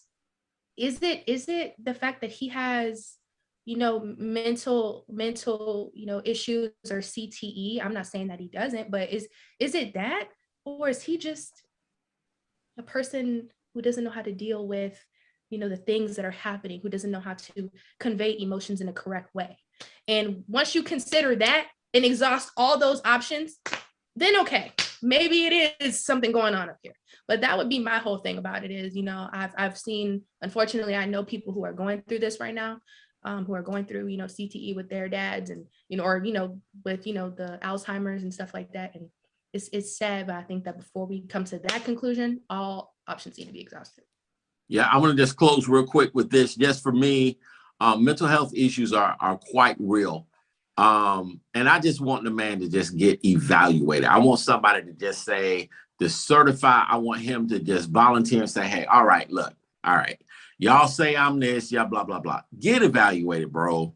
Just get evaluated, get some consistent help, and then we'll talk. Until then, I really don't want to hear anything you have to say because it's just getting worse and worse and worse and worse. So that's just my thoughts on that. But I appreciate you. Thank you so much. Yeah. Well, look, I appreciate you both for taking us down that road. I mean, it's definitely something that you don't get a chance to talk about often, and good stuff. So, Ty, you're a rock star, man. You dropped in 2 segments. I mean, great content, great knowledge. She dropped the "This Is Us," copyrighted by Thai Floyd. Look, she said it, and it is what it is. So if you guys see it out there before, she gets the credit, and she said it in a public forum on national broadcast. So there it is. It's done. This Is Us, the Rattlers 2022 season, authored by Thai Floyd. Ty, let them know your social media accounts one more time, just in case they missed it earlier.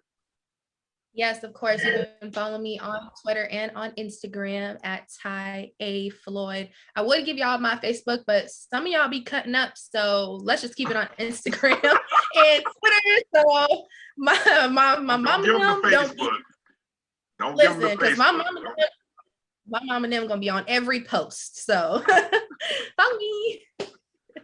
Oh, beautiful stuff. All right, Ty. Anytime you want to come in and share some news with us, you are more than welcome. All you got to do is send us a text or a tweet, and we will reserve some time for you. All right, Rattler? We appreciate you for joining us. We're coming back after the break. Marcus Green's coming in. We're going to talk some recruiting, get his thoughts on the schedule. We still got to break down some more because we're hearing that hotel prices are skyrocketing already. So we'll talk about that and more on the other side. You're watching the O&G StrikeZone. We'll be back in just a moment.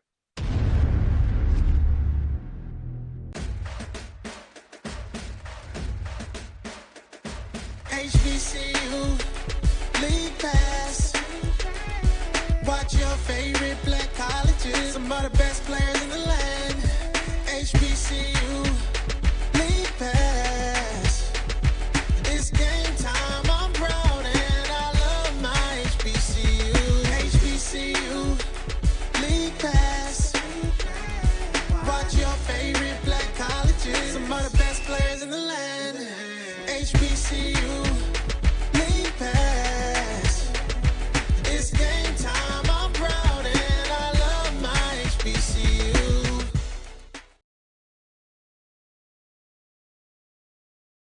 It's never too early to plant the seed, to share the tradition, and instill a sense of pride in your HBCU with your little ones. HBCU Pride and Joy Children's Boutique helps you share your school spirit with a wide selection of adorable kids apparel and accessories officially licensed from your favorite HBCU. Visit hbcupridejoy.com and follow us on all social media at HBCU Pride Joy on Facebook and Twitter.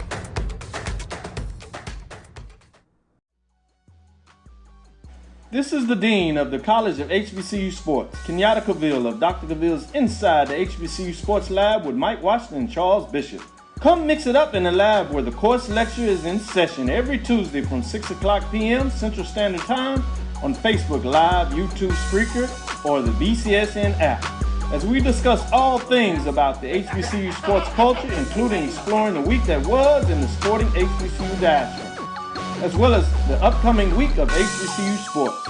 With me, the Dean, the College of HBCU Sports, on Dr. Cavill's Inside the HBCU Sports Lab with Mike Washington and Charles Bishop. Course lecture dismissed. The human voice has always connected audiences with experiences. Major brands all across America have trusted Kever's voice time and time again. Conversational, powerhouse, intelligent, and sincere. That's the voice you need for your creative marketing process. KEAVERSVOICE.com. Kever's Voice, Kever's Voice, KeversVoice.com. Always on, all the time. Majesty is a premium health and wellness tea line focused on bringing delicious yet healthy tea blends to the community. Filled with an abundance of vitamins and antioxidants, we work to blend teas with exotic spices and fruits to produce scrumptious and wholesome beverages. So check us out at mymajesteas.com. That's MYMAJESTEAS.com. My Majesties, an Urban Passport member. Are you hungry for authentic Caribbean food like jerk chicken, oxtail, red snapper, shrimp, tofu, and rasta pasta? Well, find your way over to Mango's Caribbean Restaurant, 180 Auburn Avenue, right next to Royal Peacock in downtown Atlanta. Them belly full, but we hungry. Mango's Caribbean Restaurant, open daily from 11 a.m. to 10 p.m. And on Friday and Saturday, we're open till 4 a.m. Come to Mango's and put some spice in your life. So we've got a good thing going.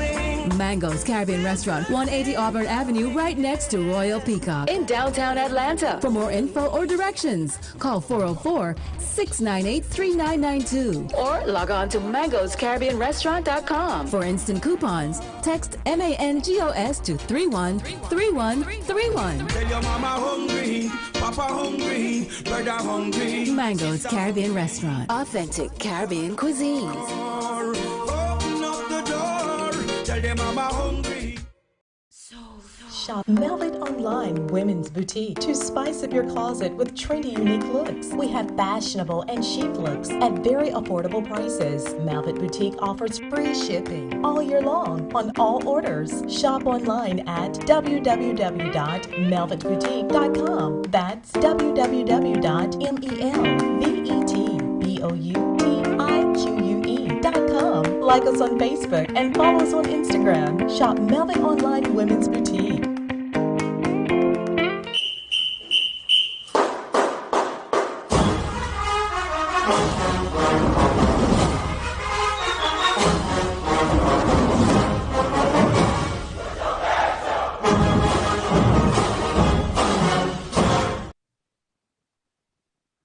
Welcome back to the O&G StrikeZone. Brian Fulford, Kelvin Rozier, Kofi Hemingway. Joining us is Marcus Green, our recruiting expert that we like to call on when we need to find out and stay abreast of what's going on in recruiting circles.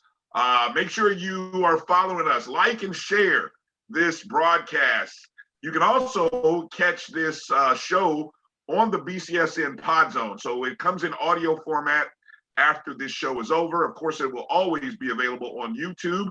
That's MyJBN1. If you're watching us on YouTube, and I understand you guys are watching us on YouTube, we appreciate the chat and the comments going on. Let me just bump around and see who's out there. Give a quick shout out to a few people that I see. Let's see who I see. I see Stephen Campbell, Tamara T out there, Corinthian Morgan. I heard Jeremiah Clark's been causing a little bit of fuss in those Why chat are you rooms. talking to that fool? Why are we talking about Jeremiah Clark?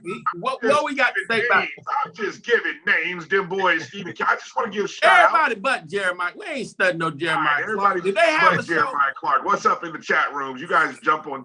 Edwin Moore, what up? All our Facebook people, we appreciate you guys for watching. Make sure to like and subscribe. Hit the thumbs up. Let somebody know. Let a rattler know. And if you missed the last two segments with Thai Floyd, you really missed some good stuff. She is a rising star in the game. So you guys really missed out on a great conversation with the Thai. So, all right, Marcus, the schedule, your initial thoughts. What'd you like about it? What caught your eye first when you saw the schedule? The first few weeks, like from week 0 all the way up through South Carolina State, it's going to be a battle every week. We've got at least, so that's counting at least 4 teams that made the postseason this past year. So we got UNC, I forgot what bowl they went to, but they went to a bowl game. J-State and South Carolina State went to the Celebration Bowl. And then you have Albany State that went to the D2 playoffs. So you have a tough road to hoe the first 4 weeks. So that's going to tell the tale of our season right there. The other thing, as I noticed, and it's kind of someone pointed out on Twitter, and I saw that too. For homecoming, we have UAPB, and Grambling has them for homecoming the next week. So I don't know if they're making that, if they're going to put that on their bulletin board and say, okay, you scheduling us for homecoming. So I'll be wary of them. Seems like there's a little undercurrent of buzz about Mississippi Valley and how their recruiting is going and an uptick for the season. So they're not a pushover. They weren't a pushover last year. We need to have a comeback up there. So overall, whatever postseason we make, we're going to have to earn it. Good point. So if we it's a loaded schedule. I think, and already one of the things that we've been hearing is the 5 home games. From a season ticket package, Kelvin, take us into, from your experience, having worked in athletic administration, and obviously, things are a little different now, but from years past, what is the timeline, or what maybe was the timeline like, or maybe what should it be? We'll go there in terms of getting tickets together, being able to give people an opportunity to purchase season tickets. What should the goal be with a schedule like this?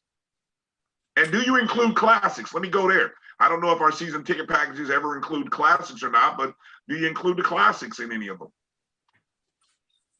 So some schools in the past, you're not always the home team, but when you have there have been times where we have done that, included a classic ticket with certain packages at certain levels, along with parking at the classic. So it does happen. You want to be able to accept people money as soon as they're ready to give it to you. Hopefully you're renewing, send renewal letters out to your season ticket holders and constantly communicating with them, especially. And you want to notify if there's going to be price changes as soon as possible. You're going from 4 home games to 5 home games. How do you value that? How do you, being a season ticket holder, you want to incentivize folks to renew. And so you want to have perks that non-season ticket holders don't have. So those are some of the things you look at. Also, I want to talk really quick about the hotels, because that's always a big deal with home games. And Florida State has not released their schedule yet, so we don't know what crossover weekends when both teams are going to be in town. From what I've been told multiple times from people in the industry here in Tallahassee is that they tend to not make their inventory available, or they put ridiculous prices up this time of year because they know folks trying to come in and secure rooms, and they really don't want to release that inventory until they know the team's schedule and kind of, set the price. And, hey, it just like anywhere else, when it's a peak season, they want to maximize as much as possible what they can get. But the prices you probably see now aren't the actual prices that it will eventually be. It's just one of the tools they may use in order to keep folks from locking up their inventory, essentially. And yes, of course, when you have major events, they charge more. So I imagine once Florida State released their schedule, and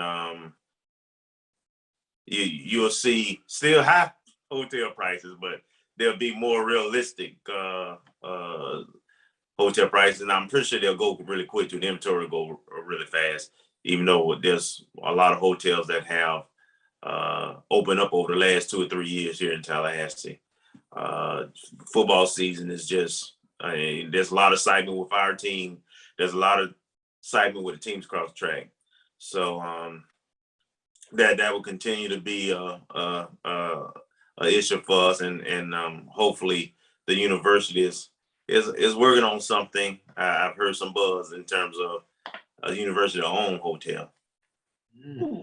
You know what? I was just about to suggest that or say something about that. Or even, I'll be looking into the Airbnb market. I don't know if any of those on-campus apartments that those students have, any students looking to drop their apartment into an Airbnb. Stop. I mean, Hey, stop before you get somebody kicked out of their dorm. For real, get kicked out of school. I'll stop. But I mean, it's an idea, it's a thought that anyway, Marcus, look, big weekend in recruiting. What's the latest? We had some big time recruits on campus. They got a chance to not only see the site, but they got a good basketball game on Saturday. What's the buzz on the recruiting front? Give us a little recap, or for those who may not have heard from this past weekend. Oh, the headliner is 4-star defensive lineman Christian Miller out of Cedar Grove High School. And he's, I guess, in the top 110 of the class of 2022 and one of the few unsigned players. And he had some buzz in December when he sent out on social media that he was coming to FAMU for an official visit, which happened this past weekend. Also partnering with him this weekend was wide receiver Kareem Burke out of Jacksonville, out of Rains High School. So those are the two high school students, and also another young man from Cedar Grove, Cayman Jackson, I believe that's his name. And he came also, he accompanied Mr. Miller and came down, and they posted a lot of pictures on social media. It seemed like they had a good time. Glad that we really turned it out for the game on Saturday and gave him a really exciting exposure to HBCU culture. And so, we made the final 5 of Mr. Miller's list, and he has his final visit with the University of Miami this weekend. Of course, in-state in Georgia, the University of Georgia is making a play. I guess they always may have assumed that they had him in the back pocket, but from a lot of the content he's posted on social media, we look to be in a good spot and made a favorable impression. And Mr. Burke, Kareem Burke, he committed, I believe, on Monday. So we have a 3-star wide receiver out of Jacksonville Rains who's going to help us usher in, the continuation of, if you will, of the Rack Boys. So I look forward to seeing him. We also had a couple of visits from folks who had already signed. So Jordan Moore, the junior college safety, who made his way from Texas A&M and other schools and decided to sign with FAM. And also offensive lineman TJ Dimas out of Clearwater Central Catholic. Yeah, he came up as well. Now, I'm not sure if there are any other visitors. Those are the 5 that I know about. I think we had a really good weekend, put on a really good show, made an impression. It's also good to see that even prior to this visit, the official visit by TJ and Jordan Moore, they're really selling the program online. So anybody who gets offered, that the coaches offer, or any one of their teammates that they're encouraging and say, hey, come to FAMU, why not us? So they're selling the program before they even set foot on campus. So that speaks not only to their enthusiasm about coming, but also what they've seen, what they've witnessed, and what they believe FAMU is and what it's going to be. As you watch the social media accounts and you see what guys are posting, I'm curious, are there any tells? Are there any tips that maybe some guys kind of tip their hand that kind of give you an idea that they're leaning one way? I mean, if you kind of do some back analysis from posts that you've seen and in their final selection, can you look back and say, yeah, you know what, looking at what he posted, I can see his decision? Any tells, I guess, that you've seen so far? Not yet. I mean, I've looked at Christian Miller's posts, and I've noticed a pattern in that, I guess, after each visit, he types decisions. And then I guess what other schools recruiting him, whether it's the one he just visited, after he typed that post for not only for us, but his previous Oregon visit, you get the tidal wave of people from all the schools, come here. And so we joined in the bandwagon this past weekend.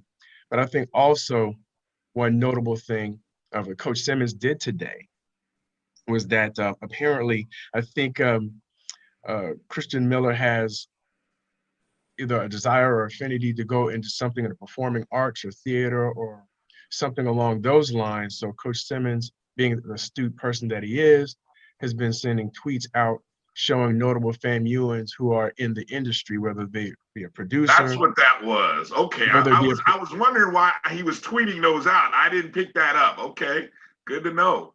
Yeah, so whether it's a producer or an actor who's matriculated at FAMU, so whether Anika Noni Rose, Daniel, I'm not sure how to pronounce his last name, Sunjata, or Woody McLean, or Will Packer, or Dee Reese, or Angela Robinson, or even, and you'll see some things come out as it relates to that to kind of undergird the thought that you can be the whole person here. We don't want you just for your athletic talents. That will be the bonus on top. But when you come here, you get well developed and you have an opportunity, by example, of the people who've matriculated through FAMU and gotten to where you want to go. That's next level information. You're not getting that kind of info in other places. Way to pick that up, Marcus. That's deep. Kofi, what are you hearing out on the recruiting streets? We know you got your we see you on the shows with Scotty, and you connected in with a lot of people in a lot of different circles. What are you hearing? Man, FAMU is in the mix, man. It's coming down with FAMU and Jackson State on a number of different levels, with a number of different players that are 3-star and 4-star and even 5-star. The running back that we are in play with down in Miami was down in Miami this past weekend, and he had a visit, but I'm probably going to post on this page. He had the wrong orange and gray on sometime very soon. But seriously, man, this is an exciting time to be a Rattler. This is an exciting time to see history made. And a lot of kids that in the past were not even considering Florida A&M University are considering Florida A&M University because there's a lot of momentum surrounding FAMU and the athletic program and the culture that Coach Simmons has built. So I want to say I'm looking for an amazing closing week for Coach Simmons and the staff. And quite frankly, I want to say, let's look at, I want to see what's going to happen in particular with the wide receivers. I think you're going to see another quarterback that's going to be signed. I think a lot of FAMUans and Tallahasseans are going to be like, wow, okay.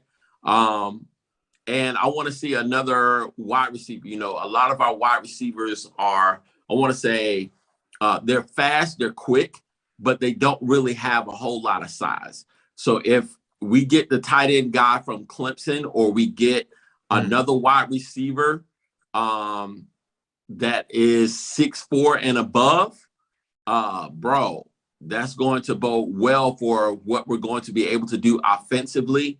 We are in play for a couple of offensive linemen. We made a couple of offers in the transfer portal to the kid from Norfolk State, as well as a kid from Georgetown. I think that's added depth that we need. And all of that is going to play a tremendous role in the success of the 2022 squad. That's good. Some good info that you just dropped right there. 1 week away. Hold on. Let me get my calendar squared away. Yes, one week away. Thank you. Next Wednesday. Wednesday, National Signing Day. We're looking forward to doing a show next Wednesday. Working on some big names. Already working on A.D. Gaucher. Already working on Coach Simmons. Already working on a couple other named recruits. I'm going to tell you now, guys, 2 hours might not be enough. We might need to come in a little bit early and maybe like 7-ish. I don't know. I'm just throwing that out there to you guys now. See how hungry you are to do this National Signing Day show. Just throwing that out there now, because it'll be wall-to-wall, back-to-back interviews with some different people. Big day, Marcus. And Brian, we got Blue Bloods watching the show. So Blue Bloods, man, I need you to inbox me. Believe 365, man. We'd love to have you on the show next week since you're on our bandwagon now. with Florida Agricultural and Mechanical University. So we'd like to welcome you onto the O&G StrikeZone and get you officially indoctrinated in. When you throw the snake, you have to put the two fingers together like this, bring back the elbow, throw it forward like this, and say like that, and put that vibration in there like that. Like that. Like, all right. I saw you. Yeah, just be ready to do all that next week, and we're gonna get you on the show. Okay. All right. Love you, man. Mad I didn't have the photo of you and Scotty with Scotty throwing up the strike. He said he never would, but he did. And the photo that I saw, he did it. So I don't know. I just saying. Just get your blue bloods, man. Just get your orange and green robe. Do not come on here in any blue and white, because please don't come on here in the blue and white or any maroon and gold, and you'll be fine. But get your orange. If you want to just be, I want to say low key, you can just wear a white t-shirt and just, come on in there and indoctrinate. But everybody needs to know who you are, man. You do great content, man. We'll love to have you next week on the sign-in show. So this inbox us, man. Let's get you hooked up. Man, well said. Well said. Shout out to everyone in those in our chat rooms. Appreciate you jumping in. We definitely want to have Blue Bloods in there, kind of give us some analysis, some great content out there on YouTube. Hey, I want to mention a couple other news nuggets as we get ready to wrap up the show. Of course, the FAMU football team had their awards hosted by Tiffany Green. I believe it was last Friday. Yes.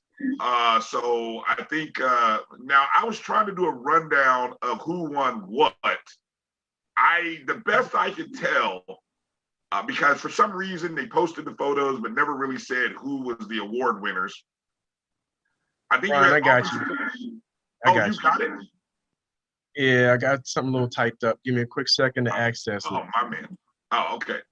Look, hey, well, let me give it another nugget. We'll come back to that in just a second while you're pulling that up, Marcus. That's why I got you on the show. I love you. Baseball's right around the season, right? Or right around the corner. We just got a release about FAMU baseball participating in the Andre Dawson Classic, the annual HBCU showcase held at the New Orleans MLB Youth Academy and Uno Maestra Field. 7 HBCU teams. UNO is University of New Orleans, by the way. That'll take place February 18th through the 20th.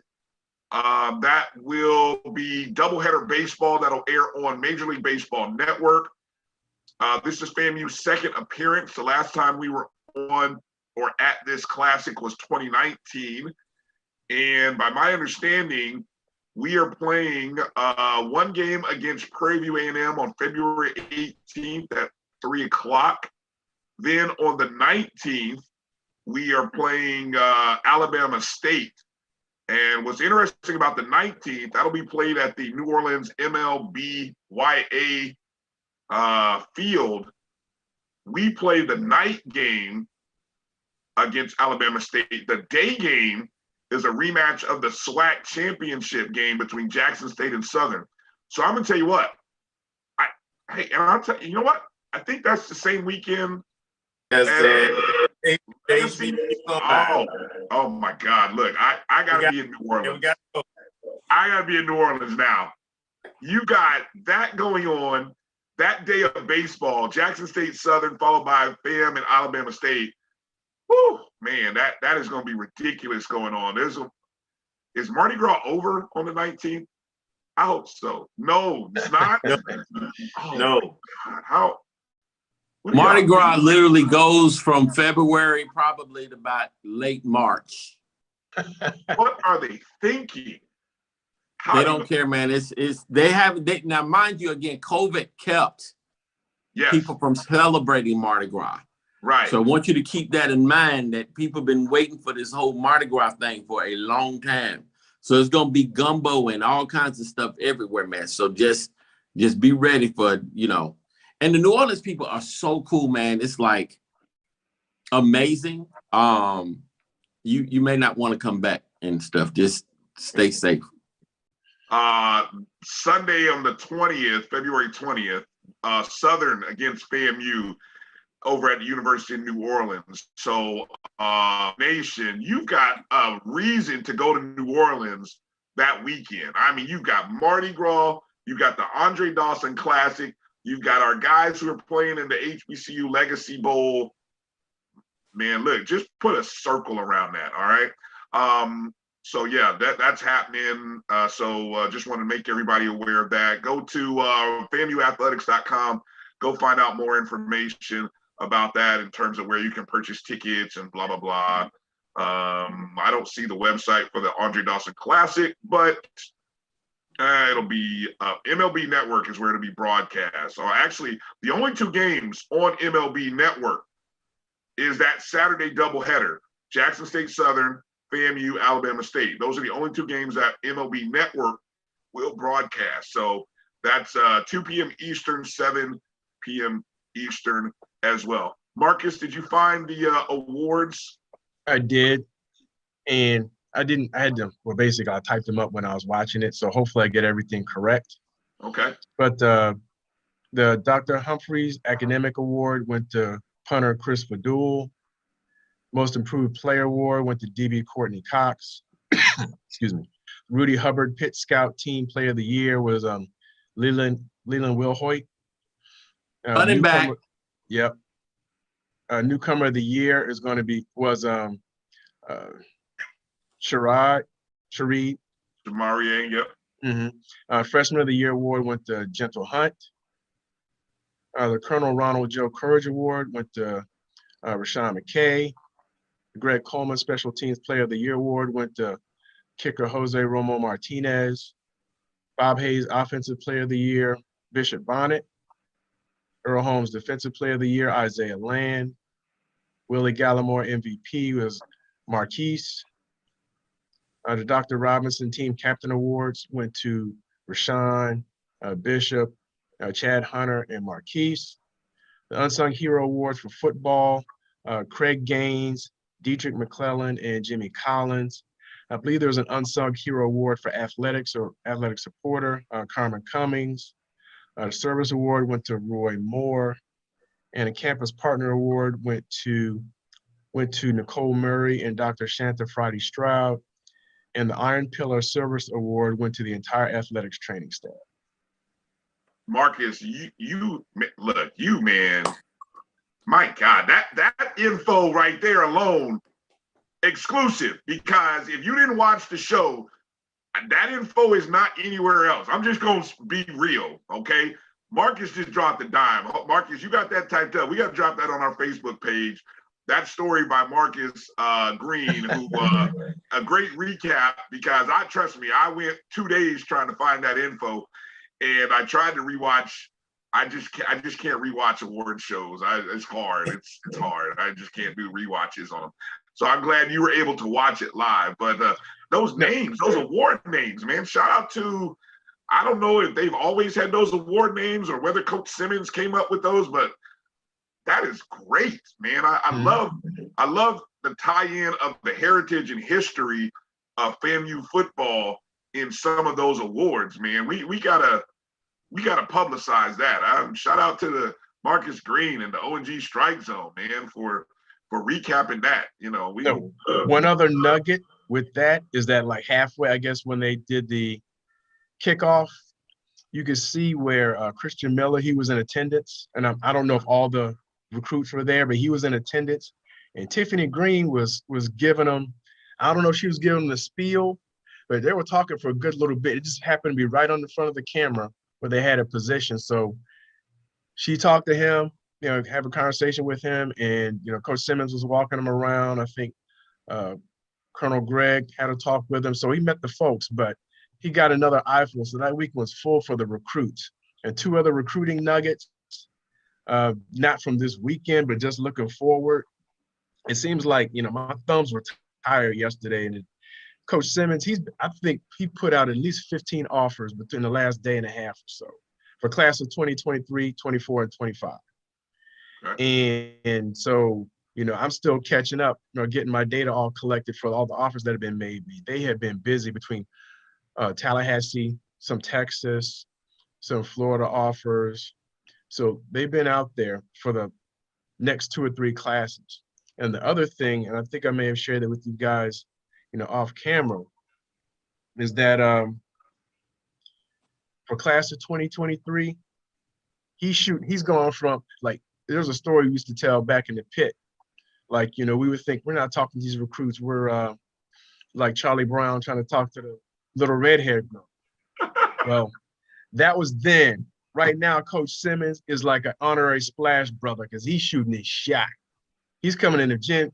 We have offered 17 of the top 350 players for the class of 2023, including the #1 defensive lineman, our former AD's son, Overton, the #1 linebacker. We offered him as a 9th grader in Texas, Anthony Hill, the #1 running back, Richard Young out of Lehigh, and the list just goes on and on and on. So, and this is not including the couple that we've offered the last day or so.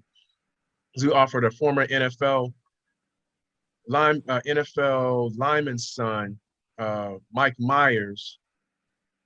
His son was just offered today. He's a 4-star out of Texas, and we offered a couple folks yesterday who are in that same realm and maybe within the top 350. So Coach Simmons is really, really taking advantage of the notoriety, not only of having a winning season, but everything else that happened in 2021 and just going for it. And I'm still standing on my prediction that by 2023 we'll get a 4-star straight out of high school. And be happy to have it this year, Mr. Miller. But I'm still standing on it. And I mentioned that, I think, in the first show that we did, that you actually happened to have me on. And I'm still just looking at the offers and looking at everything that FAMU's doing. Can't guarantee it, but it would not be a surprise. Man, Coach Simmons is look, we understand that marketing background that he has. He is putting it to good use. And I'll tell you that. Well, I want to say the thing is, it's not just the marketing expertise, because when people are phony, you pick up on it. Recruiting is a lot about relationship. And so what this speaks to is the authenticity of his pitch, the authenticity of what he's communicating, the authenticity of what he's selling. I think when you watch the whole Why Not Us series, you're getting a peek into who we really are as a program, who Coach Simmons is as a family man. And it speaks to those that are looking for a family type atmosphere, a real brotherhood where there is accountability and, most of all, success. People don't want to come to a program and lose, for the next 4 years. And I think, when you watch the guys that are recruiting on Twitter, they're selling a winning atmosphere. These guys are coming in expecting to win. And so there's a level of strength to what Coach Simmons is selling, and people are buying into it because they see it. Let us go into Chapel Hill next year and beat the University of North Carolina. Let us beat Jackson State, and it's going to send everything to a whole different plateau and level. He understands maybe better than any coach that we've had in recent years. Maybe I'm wrong here, but he understands the entirety of what he has in front of him, which is Florida A&M University in all of its facets. We are now, the #1 public HBCU. Again. Top-rated. Again. Well, again, yes. And go ahead. Nah, just a lot of people like my brother Edwin Moore out there, seem to feel like, I had something to do to brainwash Scotty. I didn't brainwash Scotty. Let me just tell you, like, Florida Agricultural and Mechanical University sells itself. We're still the only HBCU to win the Time and Princeton Review College of the Year. Has Jackson State won that? Has Grambling won that? Has Texas Southern won that? Has Howard won that? In fact, who is the #1 public HBCU like 4 years running now? Like, get out here. Good. Listen, FAMU doesn't have to sell. I don't have to sell FAMU. When you come in fact, you should have applied to FAMU and gone to FAMU, and then we wouldn't be having this discussion. Then you'd be able to see the magic that is Florida Agriculture and Mechanical University, located on the Heights of Seven Hills in Tallahassee, Florida. Love you. It's too hot, folks. That's Kofi Hemingway, Man, I tell you, we got to go. Yes, Andre Dawson is a FAMU alum. Yes, he is. Yes, he is. That's what I said. That's why we belong in that classic. So, Marcus, man, you appreciate you coming in, dropping those great nuggets and dimes. Man, it's been great. Thai Floyd came in, 2 strong segments. And of course, Kelvin, Kofi, you guys took the burden of everything that I'm juggling off of my plate. I love you. I appreciate you. Great show. I hope everybody out there enjoyed the heck out of it. Next week, National Signing Day, #Strike22. Get out there and let these recruits know. Listen, I'm fully expecting 100 people on here next week. Tell a neighbor, tell a friend. We already got Blue Bloods on here, man. It's going to be an incredible discussion with all these new Rattlers coming in. It's going to be great. Mm-hmm. And also keep in mind, I don't know if anybody's visiting this weekend, but the last couple of years, Coach Simmons has some surprises on signing day. So I don't know if that's going to change or not, but there could be some surprises. Hopefully Mr. Miller isn't surprised. Hopefully he's been charmed by whatever else or whomever else, distraction committee, whatever was put a charm, but maybe someone else has seen the light and they'll become signing on Wednesday. Well said. Well said. That's going to do it for today's O&G Strike Zone. Go ahead and hit us up with an email, your thoughts and comments, ONGStrikeZone@gmail.com, right there at the bottom of the screen. We love to hear from you. Go download the Jericho Broadcast Networks app. You can find it on my JBN or my BCSN. Simple search in your Google or Apple Play Store.